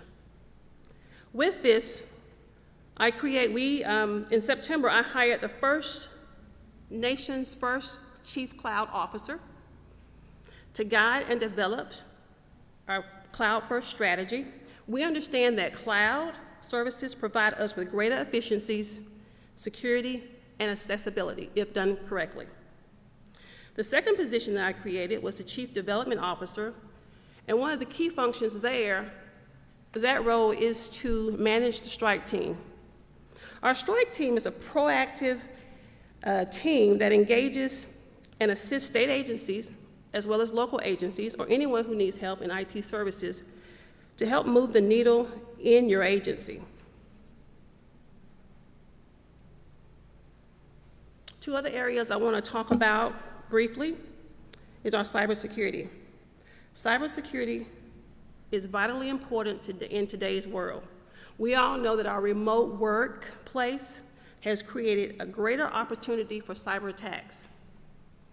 Our team is working to enhance security services and tools to protect our state systems, and is also willing, able, and ready to provide cyber support to state and local agencies in the event of an attack or a threat. The federal infrastructure bill will help in these efforts because it includes a $1 billion grant for states for cybersecurity projects, and 80% of that will go to local government. And of that 80%, 25% of that will go to rural areas. Lastly, broadband has become a necessity for schools, hospitals, and businesses to operate in today's society. Our broadband team is developing the state strategy for broadband and deployment. There's been over $500 million in federal grants that has been allocated to Georgia, and our team is assisting and providing resources along with technical expertise in this deployment process. So that concludes an overview of what GTA does. We are committed and supported to our fellow agencies by providing the finest service and support to make their jobs easier. If you or your constituents or anyone in your district need help, they can reach out to me directly. And that concludes our overview. Any questions? Thank you, Director Thomas. You have quite a few questions. Senator Burke. Thank you, Mr. Chairman. I want to thank you for your presentation and the work you're doing. This very impressive to think of Georgia as a leader in technology and Thank you. in our state government, and it's nice to be ranked #1 rather than number 50th sometimes, isn't it? Yes. I understand from the governor's budget some funds to work with your agency in coordination with the health strategy team on the all-payer claims database, and just wanted you to be aware that's a kind of a Senate priority, and we'd like to be engaged as your team goes to work on that, and want to make sure you get those folks over to meet us, and Okay, I will do look that, forward sir. to working with you guys on that. Thank you. Thank you. Senator Payne.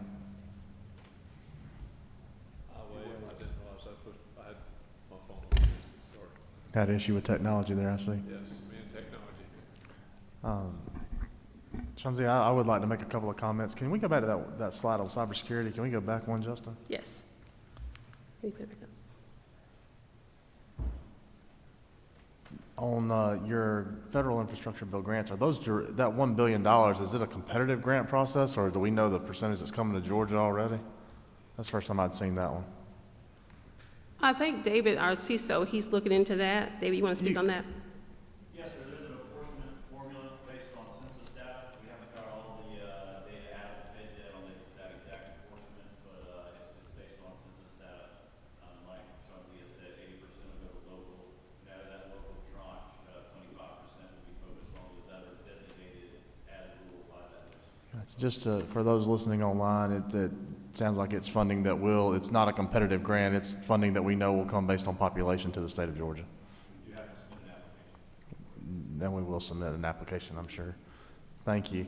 The next question I had was the FY years down there, I'm guessing those are federal years?